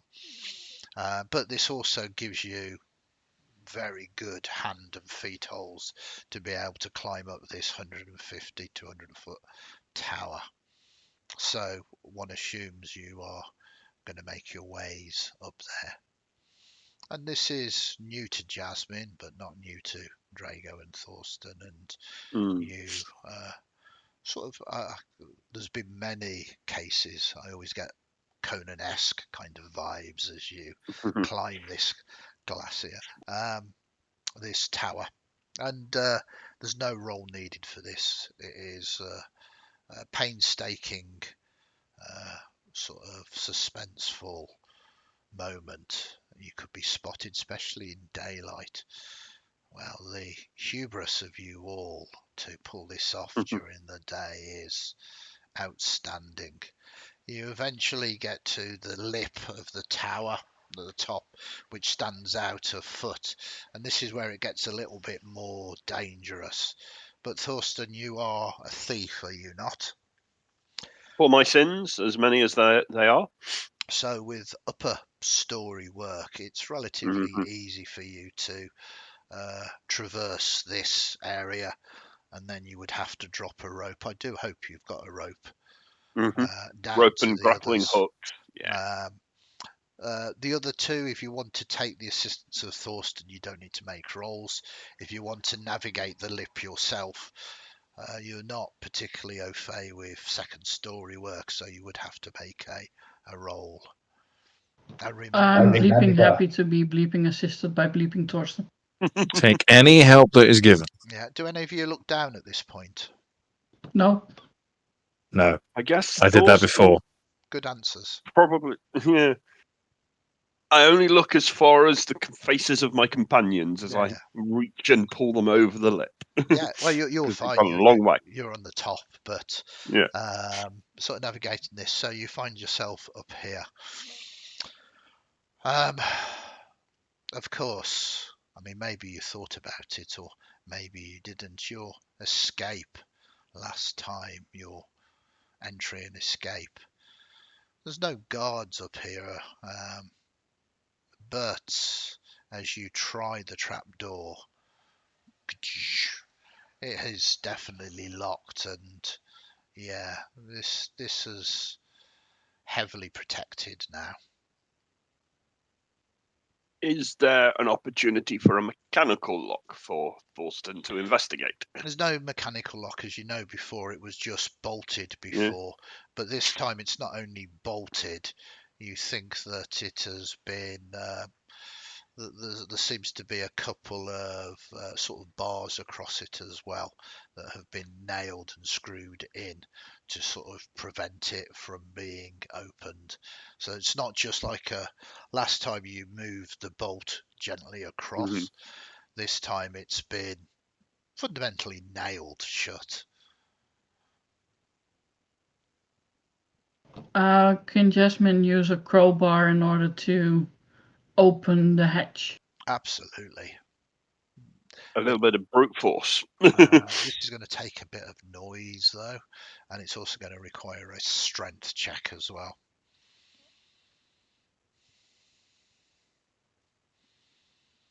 Yeah, they realised what happened, that they've protected it.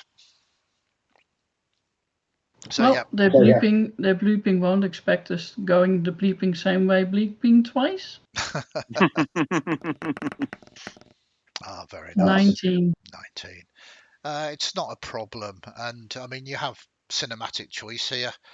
Do you stand at the top of the tower shouting and swearing and smashing it with your crowbar, or do you do this subtly and quietly as you can? Jasmine knows how to work a crowbar properly, so it's just a thing underneath the lip and just grunting as she levers down and the Okay. hatch will come. I mean, I thought I'd tempt you and trick you to making lots of noise, but obviously not. I didn't think that would work. You've probably got Thorsten going. It is painful as you hear every creak and sort of Mm. splinter of the wood, hoping they haven't set guards below this trapdoor. Eventually, you get the trapdoor open though, and it opens up, and you are not immediately assaulted. There are the black granite stairs descending down into the darkness. You know that the chimney is on the right hand side, that the stairs spiral round and down. It isn't lit. I will attempt to cast light Okay. on the end of my staff. So, and I will have like a cloth ready to cover it at need. Mhm. Okay, So so you're a priest. I believe this is a first level spell, or rather tier level spell, tier 1.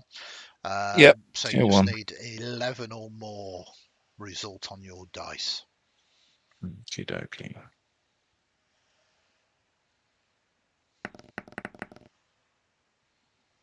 Do you have +4 wisdom? No, I have +2 wisdom, so that's a 9 total, so that doesn't work. Any luck left? I have an luck spell and luck You point have left. plenty of torches, so Yeah, we light a torch. We light a torch, yeah. okay. Remind me, is that now You've spell now dead? Yeah, you can't cast light until you have a rest. You don't have to go through the rigmarole of appeasing your deity and going on a quest to get the spell back. You didn't roll a 1. With mages, if you roll a 1, it's a miscast and terrible things happen. Yep, that's cool. Okay, yep. So I'm Jasmine weak to light. offers one of her torches, so she has an extra slot free in order to carry something. Perfect. So, sorry, who's going to light the torch? I think Drago would be best to carry it because Jasmine will have both hands full with a sword and a shield. Mm-hmm. It's cool. Yeah, I have a flint and steel, so I can light it, no issue. And yeah, I would take the torch and hold it aloft. Okay, the timer is started. And Jasmine will suggest that she goes first with the light coming from behind her. Mm-hmm. Oh, this sounds familiar. Yeah. And in the prior to the ascent over the wall and everything, we would have told Jasmine everything we could remember about the lay of the land and the structure and all of that sort of stuff. So she's at least warned as best warned she can be. That is absolutely fine. And whilst we always lament the loss of a character, players, as it says in the rules, level up. So Jasmine, it's not metagaming, or rather Natasha, it's not metagaming to use your previous knowledge that you've got. And with Malcolm and Matt here, you probably remember it better than they do. I mean, it's probably still in your head at the moment. You want vengeance. You're going to kick a door in a minute, charge forward, kick a door in. So you descend down the steps. Jasmine will ask to be sure. I think this trophy room stuff was the first one to come up, right? Mm-hmm. Do we check that again? You descend down maybe 15, 20 feet down this spiral staircase, and I mean the interior of this tower is of the highest level of masonry, the granite black but polished, the walls lined with slabs of this stone. But you see the door again that perfectly matches the wall in the left hand side. And from what you remember or what you have been told, the first upper chamber has bizarre and blasphemous dioramas of real life individuals performing all sorts of acts of self-mutilation, torture, orgies, and the like. It was unpleasant. Do we check for Genuinely. guards?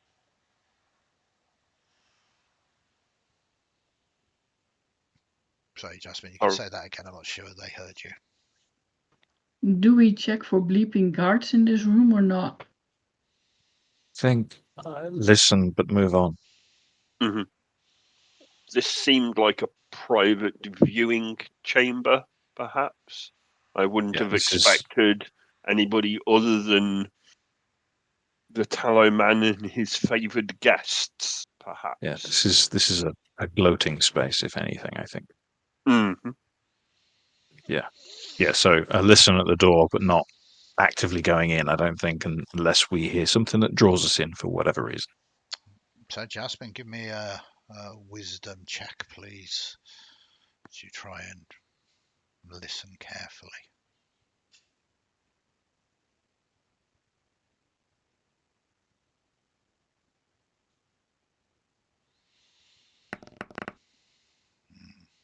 7. 7. I hear nothing. Yeah, well, I mean, you can kind of hear the sounds of the air and fire going through the chimney, and it's kind of there's a degree of heat coming from there.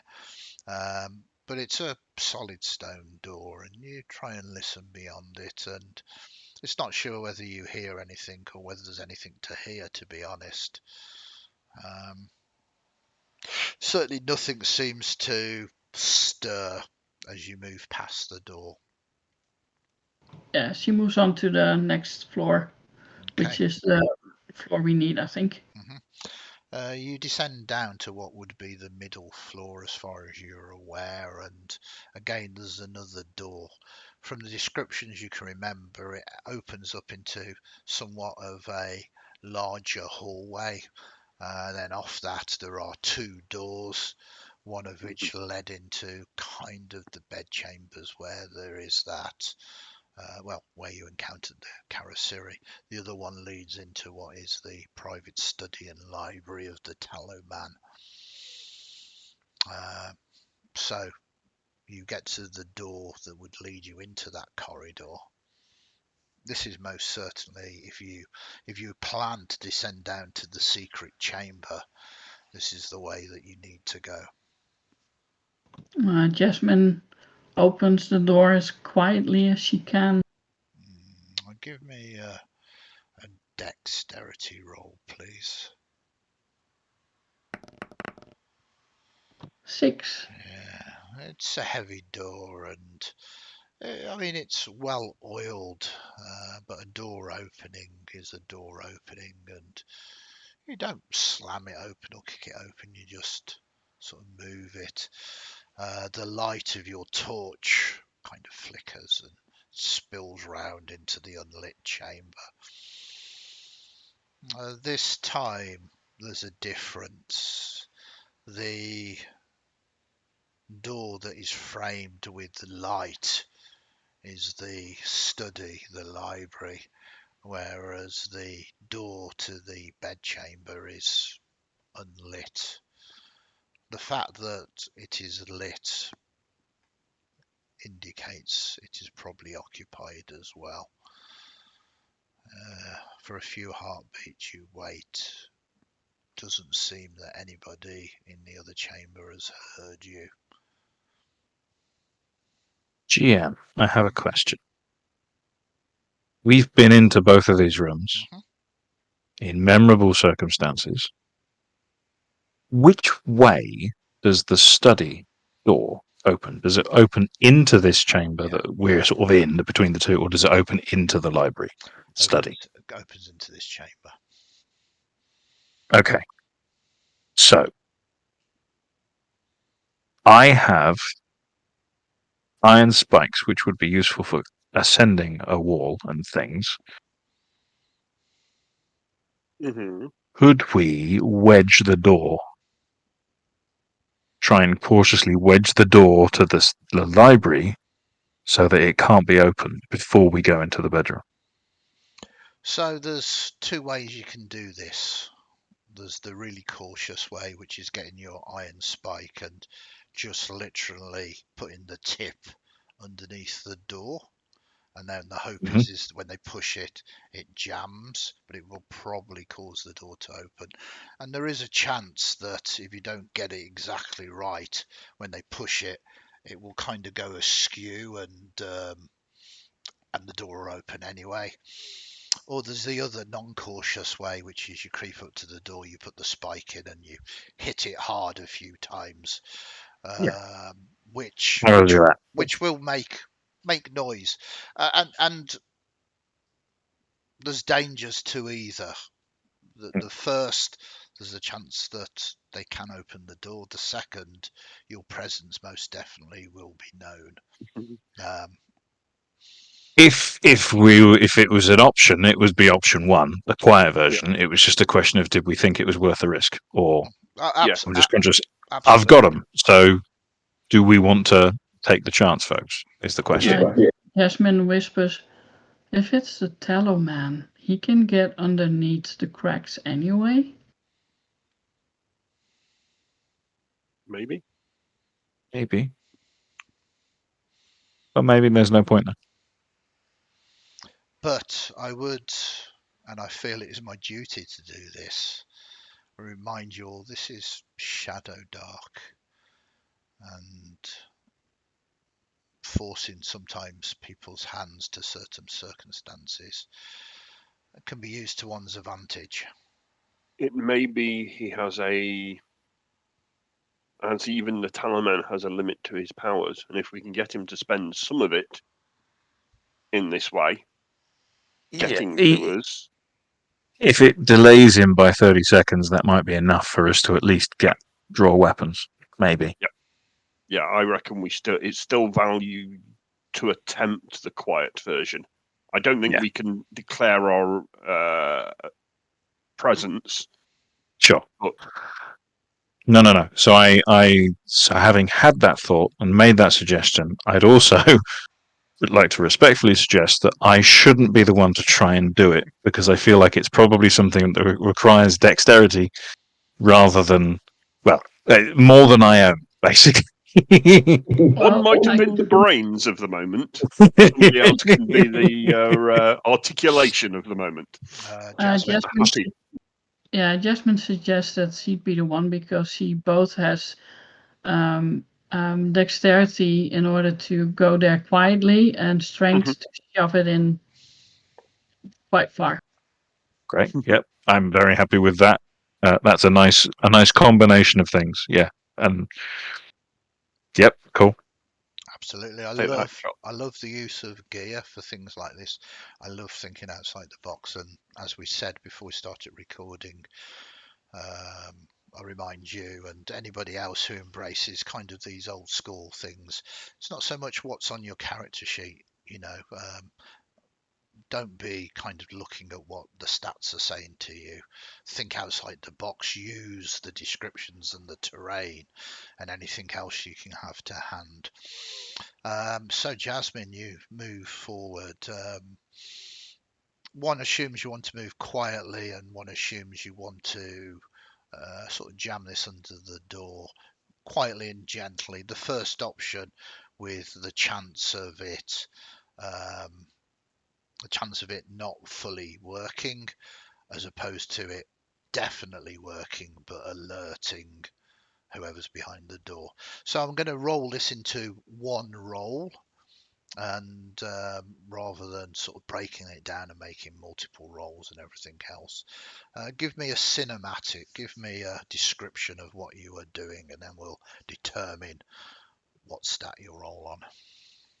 Jasmine has not been in this room before, so she will need at least a light to see where the major objects are that she needs to go around. So once that torch has been put in the room and then retracted, she will nod and then sneak her way in there. She will use two pistons, or what are called, spikes. And just as soon as she gets to the door, kneels down, jams them with the heel of her hand underneath the door as quietly as she can, but as far as she can, and immediately get her sword and her shield out and carefully back away back towards where the other two are. Yeah, I love this. This is almost the opposite of what you did last time you was here in the Talloman. So would you like to use, I mean, it can be strength because you're trying to force them in. It can be dexterity to try and jiggle them in.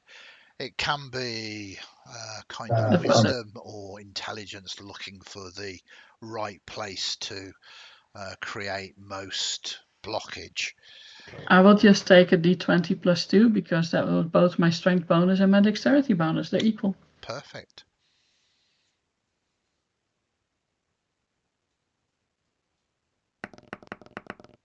$14. 14 is not bad. You feel certain confidence that if a mortal individual was behind there, they would find it difficult to get out of here. You can have discussions about the power of the Talaman and what they can and can't do for months, because you really don't know. You've done it. your very best, and you back away as quietly as you can, perhaps nodding to the others that the deed is done. Yeah, and then move on to the other door. Mm-hmm. The rest of you, we should technically be rolling initiatives and crawling, but I think this is fluid enough for the moment. The other two of you, one assumes, begin to follow up Jasmine, bringing the light into this chamber. And well, for Thorsten and Drago, you find yourself in front of the door, the one that Foot was applied to, and when your fortunes changed forever. How do you feel at the moment? What's going through your minds? There was definitely a indecisiveness by the Kerasiri of what they may do next. So whether there is trepidation that she has returned to the fold, yeah, Thorsten doesn't want to go through that again, but knows that the goal for the betterment of both the masks and in a certain way to his vision, the city, is beyond this door. So caution, but not giving in to it. Perfect. And Drago, anything going through your mind at the moment? Think a vivid remembrance of that we lost one of our number by what we did after we went through this door, and a quiet hope that we don't, or that if nothing else, that loss will be worth it by the time we come back through this door, or at least by the time we're out of this place. Yeah, so lots of kind of worry and concern, and also awareness of there's potentially somebody, or there's potential massive danger literally about 6 feet behind us. So yeah, and kind of in that, staring intently at the door handle and just trying to look at, and just also trying to gauge, is there anything different about this door, and is there anything beyond it, like we heard last time? Is there a voice or anything? Okay, so you can throw me a wisdom check, Drago. Yeah, Jasmine would be off to one side and have crouch position, shield in front of her. Like before, you can't hear any sound. I mean, this is not necessarily a bad thing. You can't hear the sounds of footsteps coming up the stairs. You can't hear sounds of the other door being tried to be pushed open. You can't hear anything coming from the chamber that you are stood outside.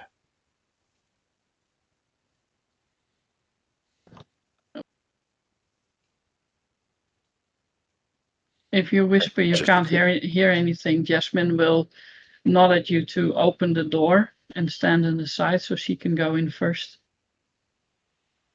I would just kind of share a look with Thorsten, knowing that we've been here before, and just kind of take the door and attempt to push it into the room, or open it. I can't remember which way this one opened. This one actually goes We kicked it in, so it goes, yeah. So kind of pushing, and yeah, I think I would kind of push it to the extent that it, making sure it doesn't creak when it moves, and then let it go to swing open so I can step back. Yeah. So you much more tentatively open the door this time, and the chamber is dark. There's no exterior windows, as you know, with this tower. No natural light at all. Your torchlight does flicker and spin into it, and yeah, there's definitely a figure standing there. You can't really catch out the details in the light at the moment, but it is unmoving. Is that the Dark Duke statue? I was about to say, is it where that we saw the Dark Duke before, roughly? Yes, one would guess so. Don't know. maybe. Is there anyone on the bed? Doesn't appear to be. Jasmine, with one hand, grabs a bed sheet and throws it over the statue. Okay. So sounds very much like you move into this chamber anyway. Nothing happens. You pull, and these are beautiful silken sheets of the finest and highest quality, and you throw it over. It drapes the life-size statue of the Dark Duke. There is the strange mosaic upon the floor where you were shown. I think the location was. Am I thinking of that right? You kind of were told, I believe, how he Yes. moves down. Hence, you having to get the potion. Yeah, I believe in our weird parlay with the Karasiri, Mhm. that was where that was the knowledge we were given. So in the room, Mhm, I would close the door. mhm. Is it worth attempting to pin this door from I the was thinking inside? exactly the same thing. Awesome. We're getting to the point where we kind of lock and seal the rooms as we go if we can. Yeah. Might make getting out difficult, but at least we're in control of the timing of that. Yeah, I think so. Yeah. I love the way Jasmine shows another 2 underneath the door. Mm-hmm. you're going to lock yourselves into this. Are you gently pushing them, or are you banging these in? I think she would use her basically like the strongest push that she can make. So it's silent but strong still. Okay. Like using the bed frame to push against and just putting one of her feet against the pistons. What are they called? Whatever. Iron spikes. No, it's It's absolutely Pittons. right. Yeah. So I'm going to be a little bit of a naughty GM now. I want you to roll a strength check. This is how hard you've managed to jab them in. It also then will represent the DC for taking them back out again. Mm-hmm. 21. So yeah, you do a very good job. It's going to be very unlikely that anybody's going to be able to get in. Obviously, noise and time will remove these, but if you rapidly want to try and pull them out to escape, whoever's trying to do that has to make a 21 on their strength check. Be fun. Don't worry, I got a crowbar. Yeah, it's not True. like you've Yeah, locked yeah. yourself in forever, but you've caused a potential issue if some of Yeah. you that don't have crowbars, or perhaps the best of strength, trying to get out of here. I know what you mean. I'm fine. But I mean, what kind of fools would lock themselves in a chamber with some horror?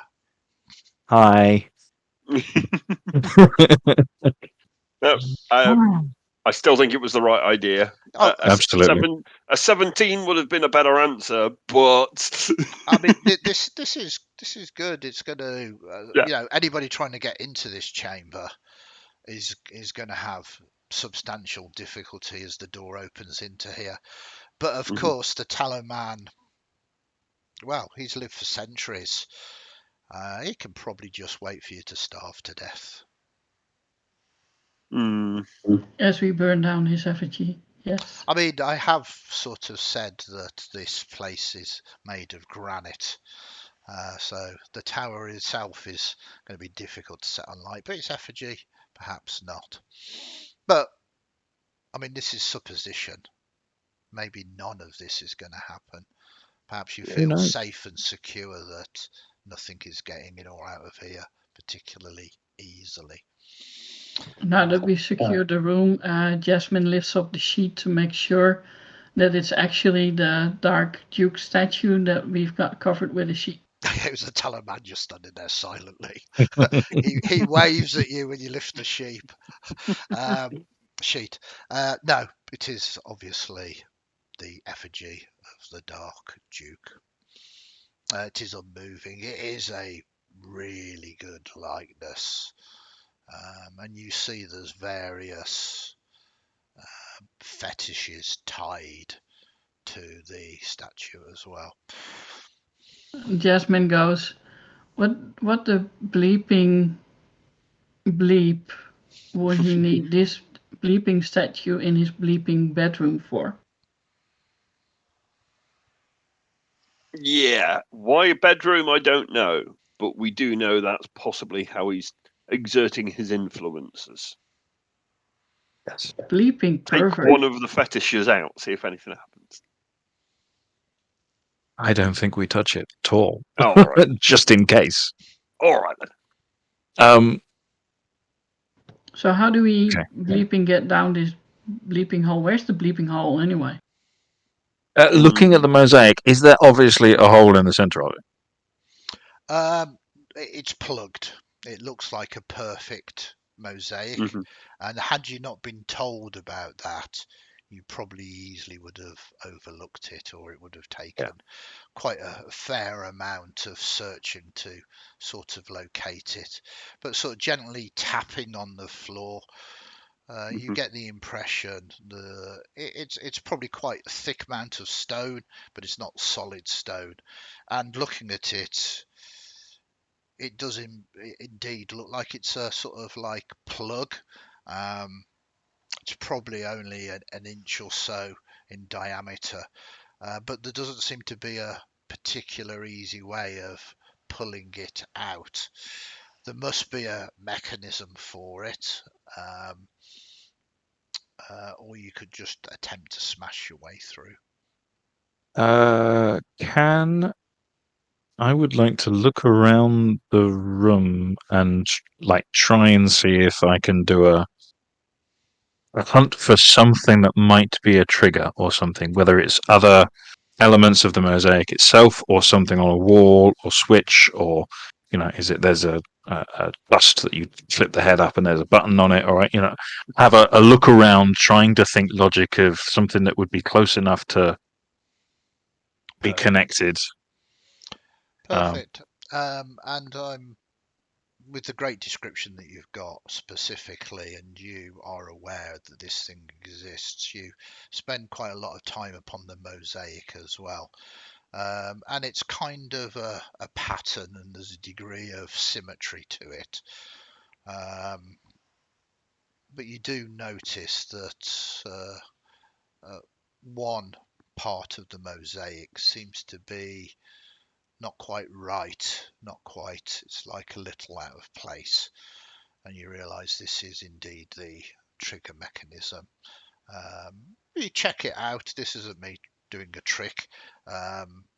You think that if you sort of press this down, it'll cause the plug to sort of pop up a bit, so it may be removed. Then if I feel that that's it, then I will endeavour to activate it. But before I do, I would probably have a just kind of say to my two allies, the thing that occurs to me at this late juncture, and I don't think it's the case, but just in case, if we get down there, we need to be prepared for the fact that he might be there. Yep. I'll go first. I don't think he's going to be, because everything is dark and locked, but just in case. And another thing that occurs to me, what do we know about this potion? What were we told about this potion? I'm going to, logically, my brain says if we drink this potion and become some sort of wind entity, the torch that I'm holding doesn't change with me. Or if it does, it certainly goes out. So mechanically, it's a decent enough question. This is the equivalent of a potion of gaseous form. So fundamentally, you will turn to gas, so will all your equipment. I have decided that arbitrarily. I could have had just you turn to gas and all of your equipment scatter onto the floor, because I mean that is funny. And I like to think that treasure, within Shadowdark is different. Mhm. There isn't a standard potion of gaseous form. Each one would act in a different way. But you've worked hard to get the psi and get this. This is a very potent one. So this will, for a minute, turn you to gas with your equipment. Hopefully you will move and flow of your own volition. It's not like if there is a strong gust of wind, it could well dissipate you or push you back, but you would reform and manifest again. It wouldn't do damage to you. So it's everything that you need to get down there. And supposedly there's 2 drafts. You drink half of it. That's enough to Mhm. get you down. And then when you want to come up, but that's it. You go down there. You've got enough to get yourself back up. There's no 3rd tries or 4th tries. And you know now all the struggles that you've done to get the amount that you've got. It's unlikely you're going to be able to get another chance at this. Mhm. Yeah. Okay. So, but the likelihood is we're going to go down there and we'll be in darkness when we arrive. Yes. Well, I mean, if you were to pull the plug out, you could perhaps peer down and see whether it's dark or not. Yes. Yes, of course. Okay. I'm just trying to Mhm. plan ahead. So, Absolutely. And these questions are important to be asked. Yeah. But this is a powerful concoction the Dark Duke has made for you. You've literally, got the breath of some air spirit of very, very large power to manufacture it. so I think as far as a process, my first action when I get down there is if we're in the dark, I light my torch as soon Well, as I'm out of this form. if you The have a one you lit carry still torch, has light. if you have a lit torch, it should manifest back as a lit torch. Okay, great. Then if it look yeah, right. Then if we're covered, we're covered. It was just trying to Yeah, absolutely. Okay. Okay. I All right. can tell Okay. that you're all nervous. I don't know why. Press the button. I'm not nervous. I Cool. mean, yeah, You I should will be. say it will take obviously an action to drink the second part of it as well. Yeah. So you need to bear that in mind if Mhm. there's something down there.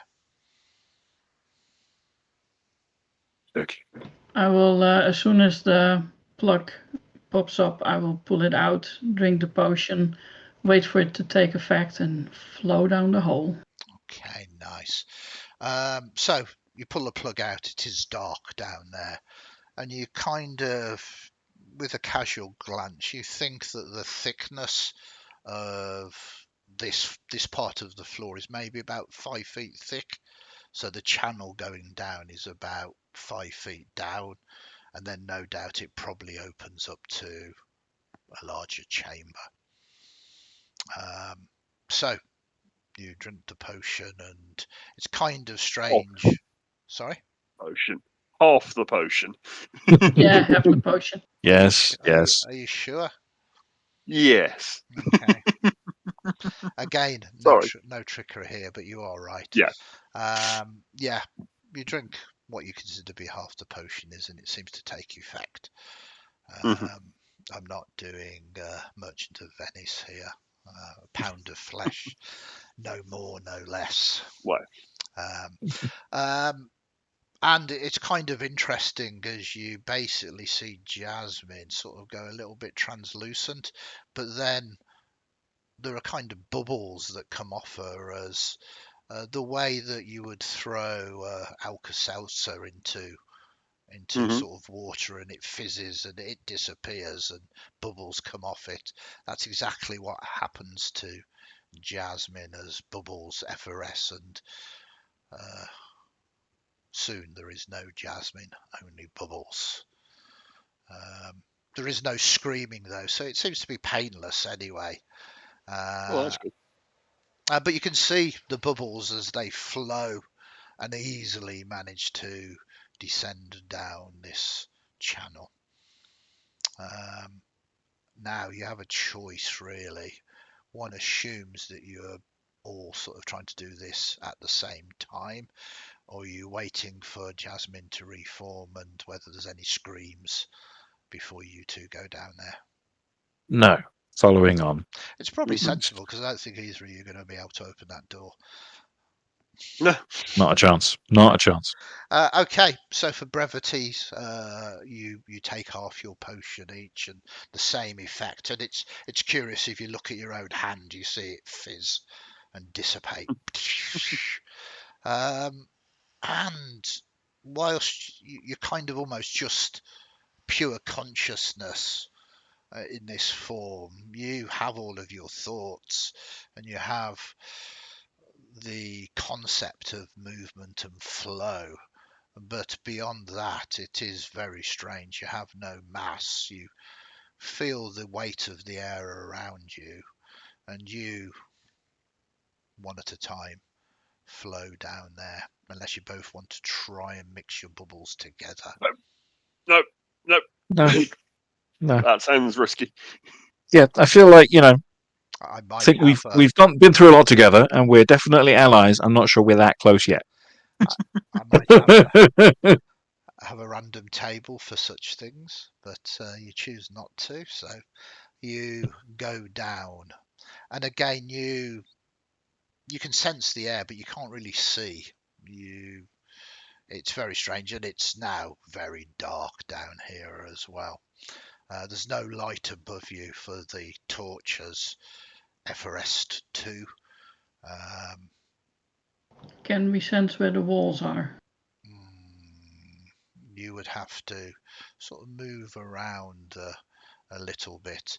You are aware, you have your own will and conscience. You could will yourself back out of this form at any point, or wait for the scant 60 seconds to pass. Can I As soon feel as the my floor? Oh, sorry. Go ahead.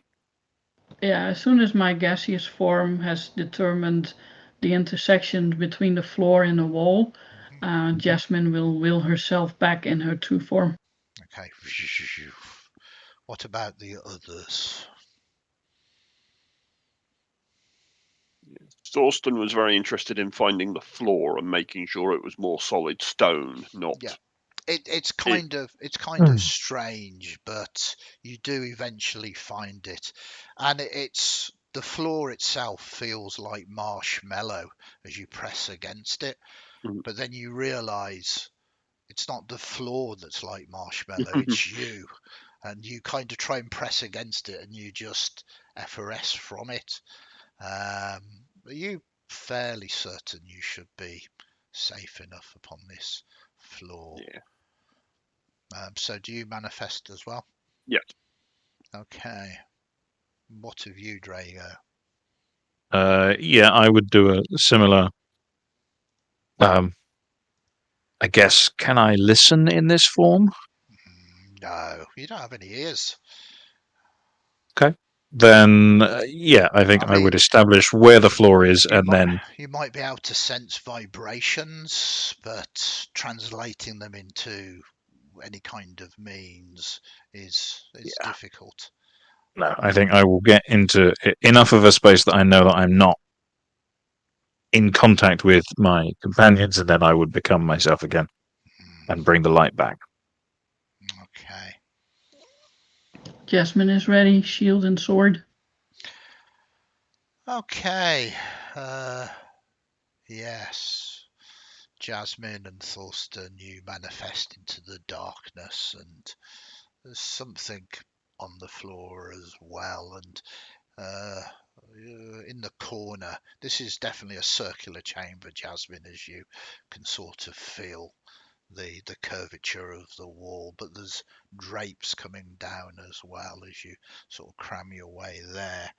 Tisn't until Drago manifests that you have a true vision of this room, as the light suddenly comes back into physical form, and well, a scene of horror. A circular chamber, probably maybe 20 foot in diameter, drapes coming down with horrible imagery on.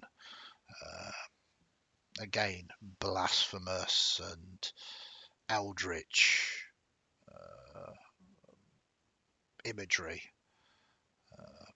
beyond the imagination of mortal man. And the drapes are old, ancient, threadbare, as if they have come from much older times and perhaps decorated these profane places.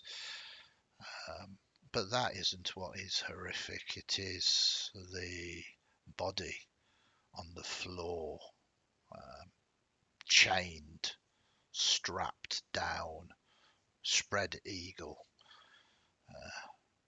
It is the body of the Karasiri.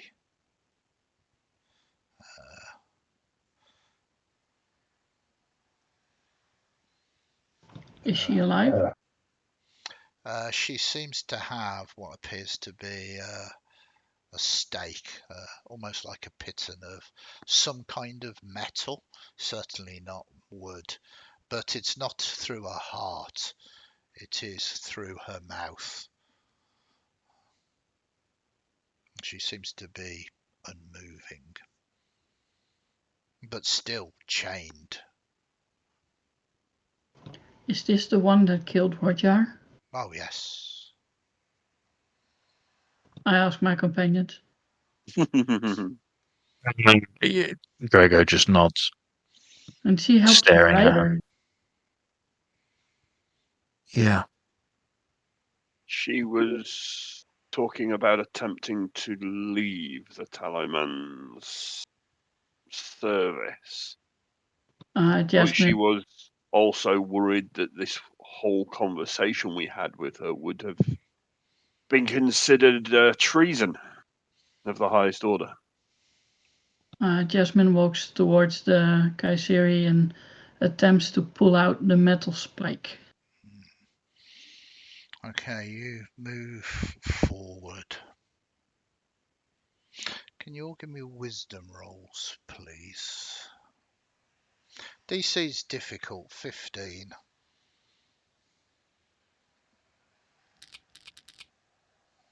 Yeah, no.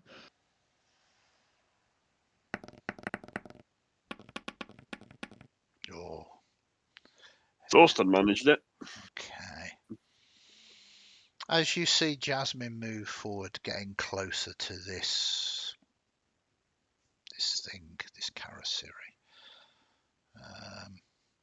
is it a trick of the light?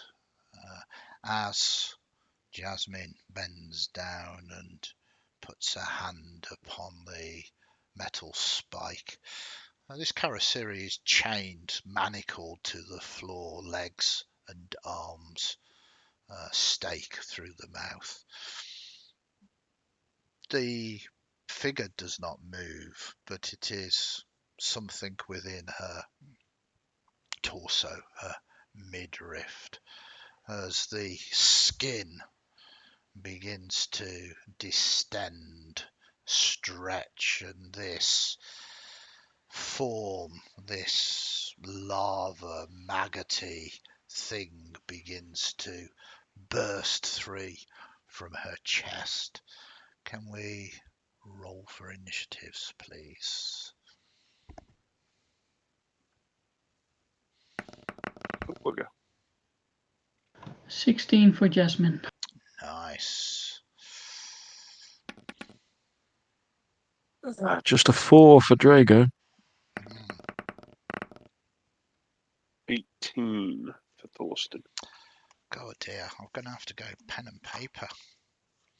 I'm going to use the very fine envelope that I received from Matt here, from his Aha.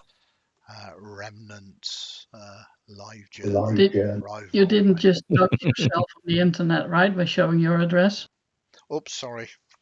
It's my address. To be honest, anybody who really wants to find me can find me. I'm not overly worried. As people can tell, my technology is so bad, it is not worth even considering trying to rob me. So we got a 16, was that off? What did you get, Jasmine? Yeah, it was a 16. And then Thorsten.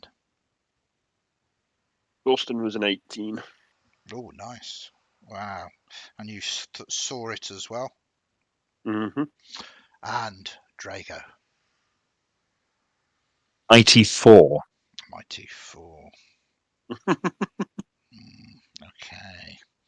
So this thing isn't the most dexterous, this kind of larvae, maggoty type creature that has burst free. You notice the Karasiri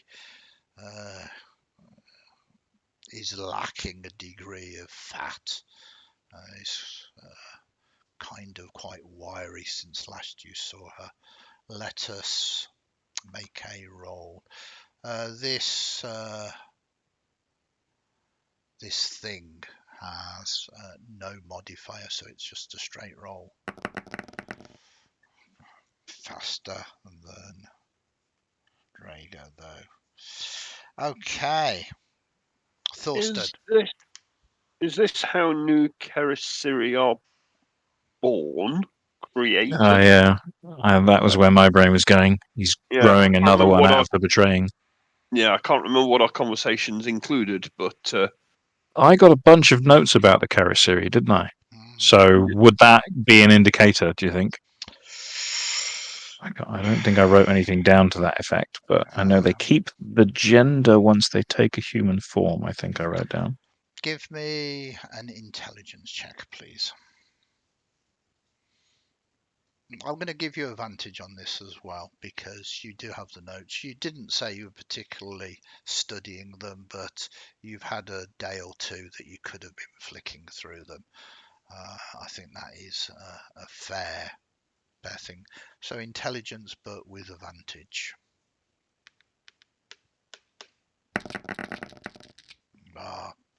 See if I give you advantage. So that's the 19 is 19 for the one with advantage. Very nice. So, yes, I mean, it's not necessarily you stake them out, but this thing, this insect is really the Karasiri. This is not how they breed, but this is it moving from one host to potentially another. Karasiri can breed. They can transfer another maggot when they are clutching someone's sort of mouth. Should they wish to create another one, they would spawn another sort of maggoty type thing within the host and then project that into another host.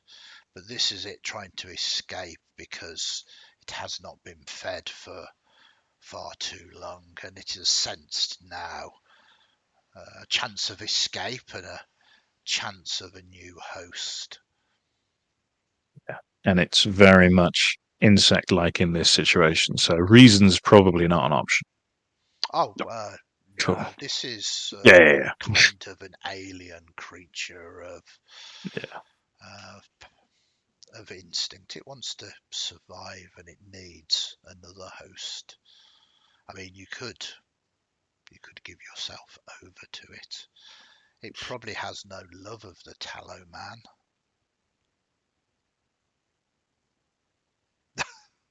Yeah, very sensible option somehow. Yeah, we'll pass on that offer. Yeah, I think given the options, no. As I say, this is Shadowdark. I mean, there's always options.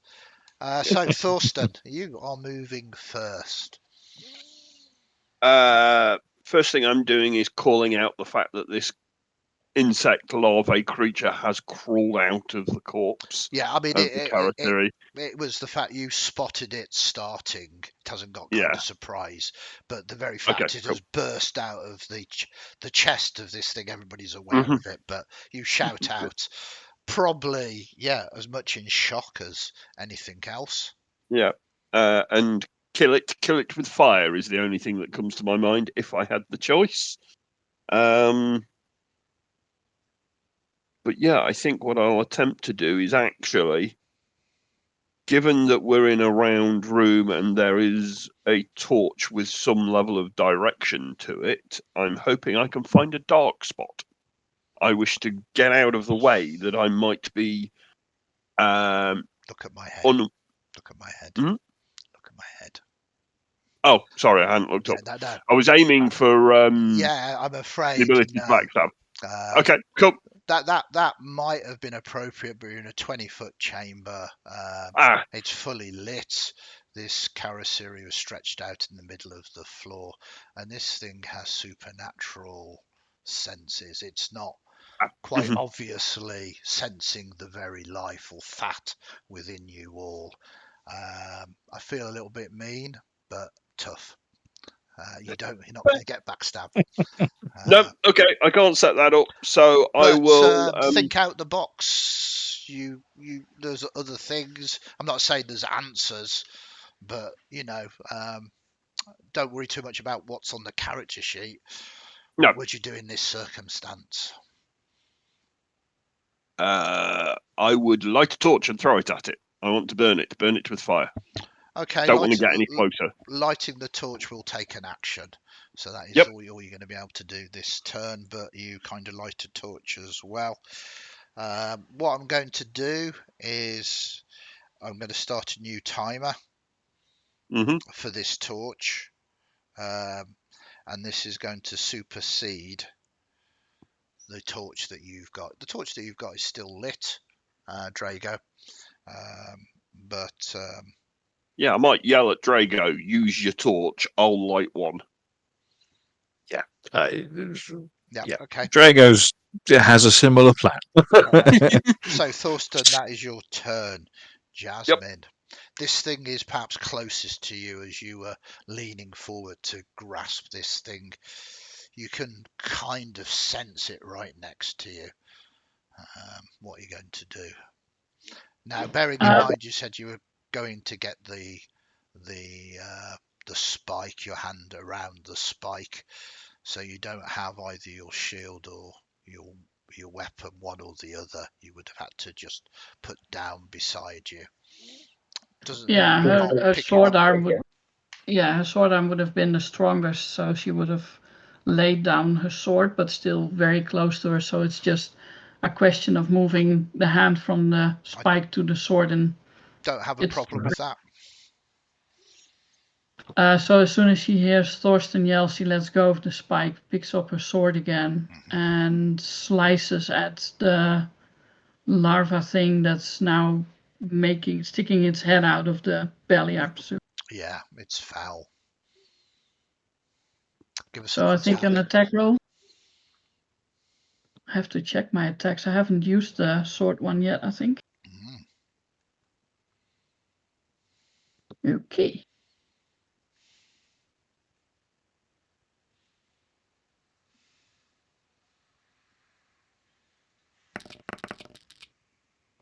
Only a 10. That is unfortunately a miss as you kind of try and back up a little bit, skirting along the floor, kind of shield up, and you slice at it. You actually catch the humanoid, the host, and as you catch it and cut into it, it's horrible. It's like cutting into just leather. There's no blood that comes from it, and it just cuts like sort of dried leather or even just paper. There is little less left of this host, much of the fat consumed by this grub, whose go it is next. It unbelievably launches itself at you did back away, didn't you, Jasmine? A little bit, yeah. I basically interposed my shield, and I would have backed towards Drago and Thorsten to be in between them. Oh, nice. You know, fighter. Oh, that's very nice as you back up and this thing kind of looks at you. There's no CGI here. This is full on animatronics as it kind of moves and looks at you. This is I've seen Spaceballs. Yeah, this is old school classic stuff. But unfortunately, as you move, it notices the other two as well, and a choice. Who would say's the who's got the largest constitution?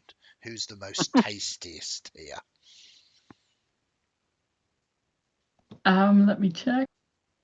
I'm Mine only a is 7, so You're a I'm the 7. skinny one. Yeah, not interested in that. What about you, 9. Draco? 13 Constitution. Lovely. But like, I'm an orc, so most of it's rangy muscle and frame rather. It's height. It's because of height rather than fat. It's because of He's height. trying. He's big boned. That's what he's trying to tell us. Yes, Okay. that's what it is. Would you like that to be taken into account and we choose someone else, Drago?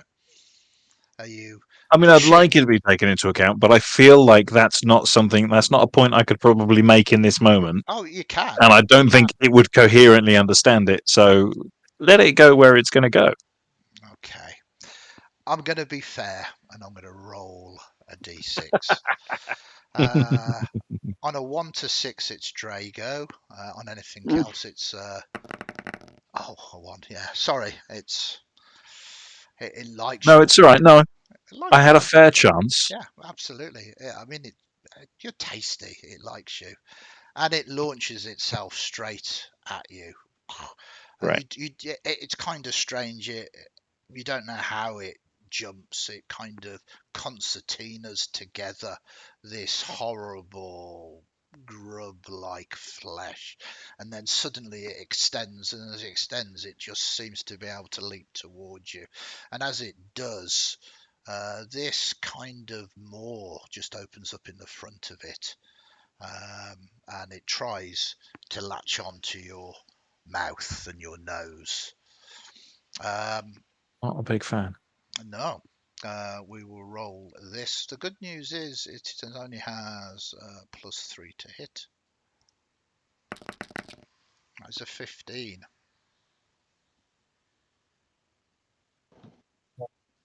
With a slug on my face. Yeah. What's worse is it? I mean, it's done the attachment now, but it seems to be actually trying to invert itself into you. So kind of inside out, kind of going down your gullet. It can't do that Oh, this turn, but good. there's kind of like these hook teeth that you can feel jagging into your skin. So you will take 1 point of damage. Great. So you're Loving going to this be so an far. This is all-powerful really good. Karasiri. Okay, and then we move to Draco. you, Drago. Me. Hey.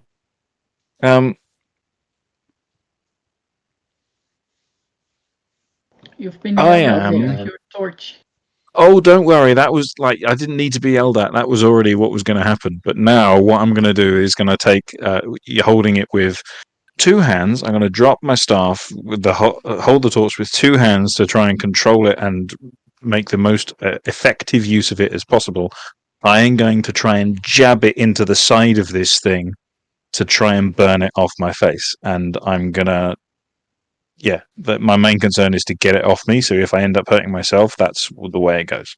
Well, I was going to offer you a devil's bargain. I was often going to offer you advantage on the roll to hit, but if you do hit, you will take damage as well.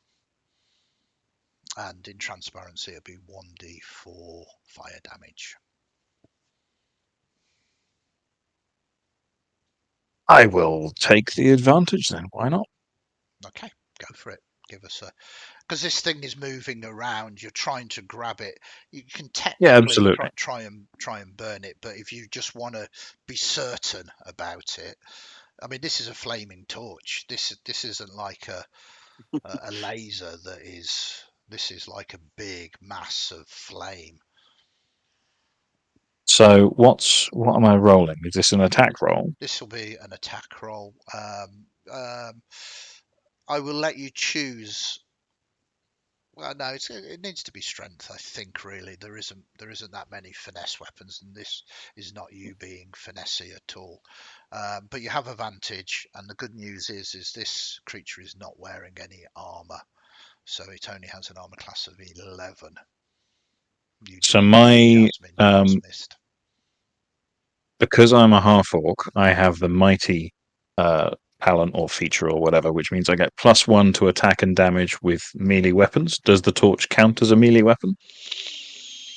I'm going to say in this circumstance, yes. We'll give you Okay, that cool. +1 as well. I mean, this is a desperate situation. You know. Yeah, I mean, it balances because I'm a -1 strength, so I'm going to be. It'll be a straight roll as opposed to a negative, which is So nice. you're going to need an 11 on the dice then to hit this. With Okay, advantage. with advantage. Yeah, absolutely.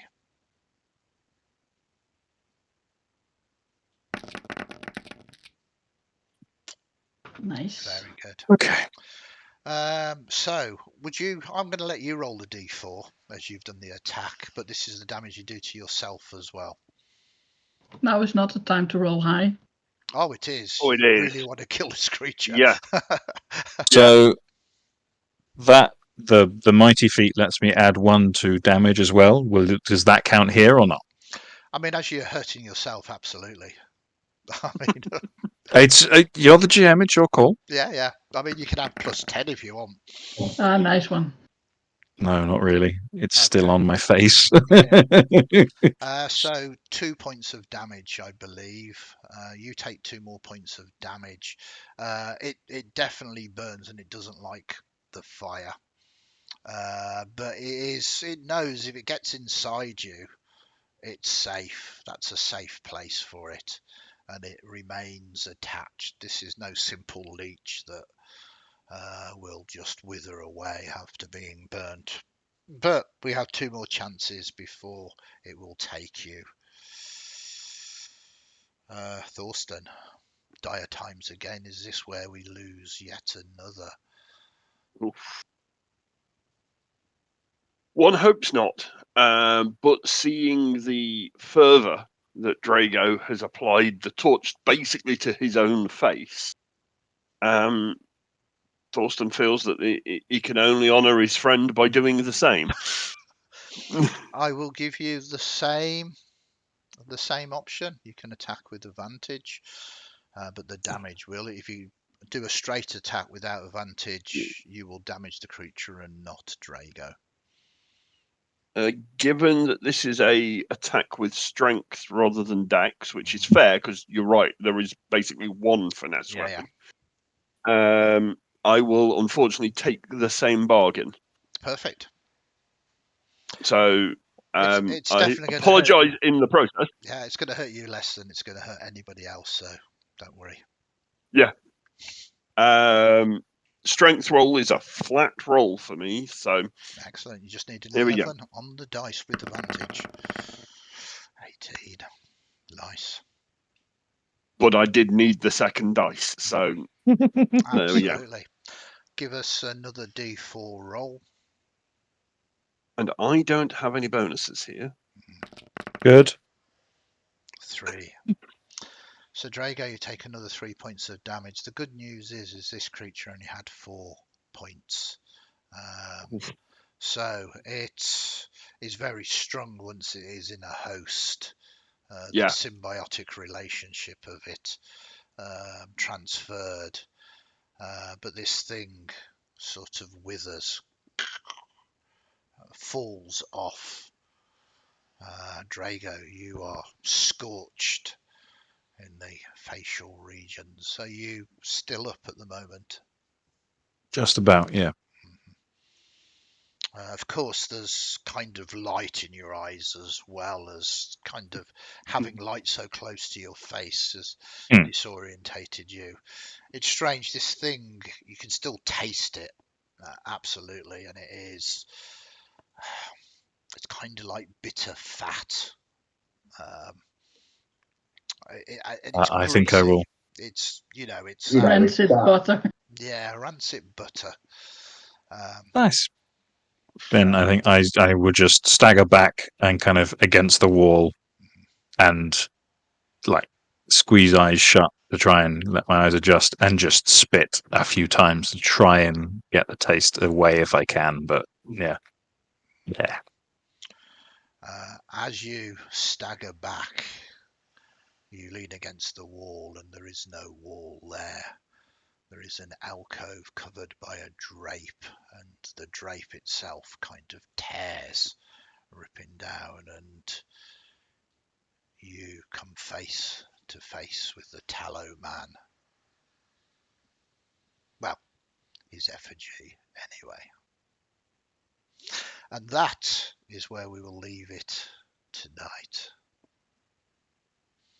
Let us hope the tallow man cannot see through his effigy. Let us hope he cannot cast spells through his effigy. I Let's think just hope. Things can't get any worse than they've just been, can they? In I 2 mean, weeks' time. I'm pretty sure I know what my immediate reaction is going to be. In 2 weeks' time, hopefully, we will find out. Thank you. I'm not going to say anything else. I don't want any more spoilers. But you are in the thick of it now. Yeah. Brilliant. Thank you very much for playing along, and thank you very much for watching. We're going to do what I always like to do anyway, is kind of best bits, things that people liked or didn't like. So start off with you. We'll start off with you, Malcolm, first, and we'll go the other way around. Really enjoyed the negotiation with Attila at the beginning. A creature that we obviously know is quite powerful, has a lot of options. The decision whether to make it a genuine persuasion roll, which obviously has pros and cons, and as you quite rightly say, the dice will help us tell a story. But yeah, I thought that was a really good bit, and goes back to one of the early questions about Shadowdark. Is it just a dungeon crawler? Again, we spent more of our time doing social aspects in many of our games than we have. And when it becomes a dungeon crawler, it gets very dangerous very quickly. Yeah. Absolutely. A 4 hit point maggot that was quite scary. Definitely. Yeah, no, I thoroughly enjoyed that sort of encounter, and hopefully I conveyed, as her power returned, she's definitely getting more and more confident in herself. It's going to be interesting to see where that goes. There's story threads that are out there now, and we will see. Matt. Didn't like the worm thing. That wasn't very fun. No, really, really nice. Really nice. It's that delightful thing of kind of knowing, having gone into a space that we knew that we went through before, but also knowing that we've been there before. So kind of just how much preparation should we have done? Should we have tried to find an alternative route instead? How much is aware? And yeah, so it's really nice, kind of a mix of the tension and the dungeon crawl elements and the role play stuff has been really nice as well. So yeah, a really nice and unnerving session again. So great. Excellent.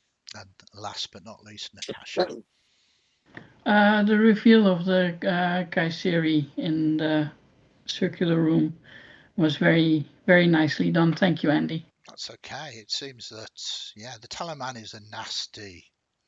If people fail him, has no remorse. He was going to starve this creature to death, just as and maliciously as well, not just ending it, but making it suffer. And this is one of the things that I kind of like about Shadowdark. It allows that suspense to build up and these scenes to play out, and you're never entirely certain whether you can truly handle an encounter or not. No, I mean, I had a blast again, and I really didn't know where it was going to go. You could have tried to manipulate a Tilly. You could have, like Thorsten suggested, and you still may try to do something to the effigy. it's so open for you, Yep. and there's no rights and wrongs. There's just repercussions, and it is an interesting path that you carve for yourself. And we'll find out in 2 weeks' time what is going to happen next. So it is late. Thank you very much for watching. I hope if you've watched it all, you've enjoyed it. We try and tell the best stories we can with Shadowdark and the dice to help guide us. If you did like it, please give us a like and a subscribe if you can. It really helps the channel out. And well, 2 weeks Keep time. those fleeting torches lit. Yeah, keep those torches lit, adventurers. So good night for now. Take it easy. Bye bye. Bye for now.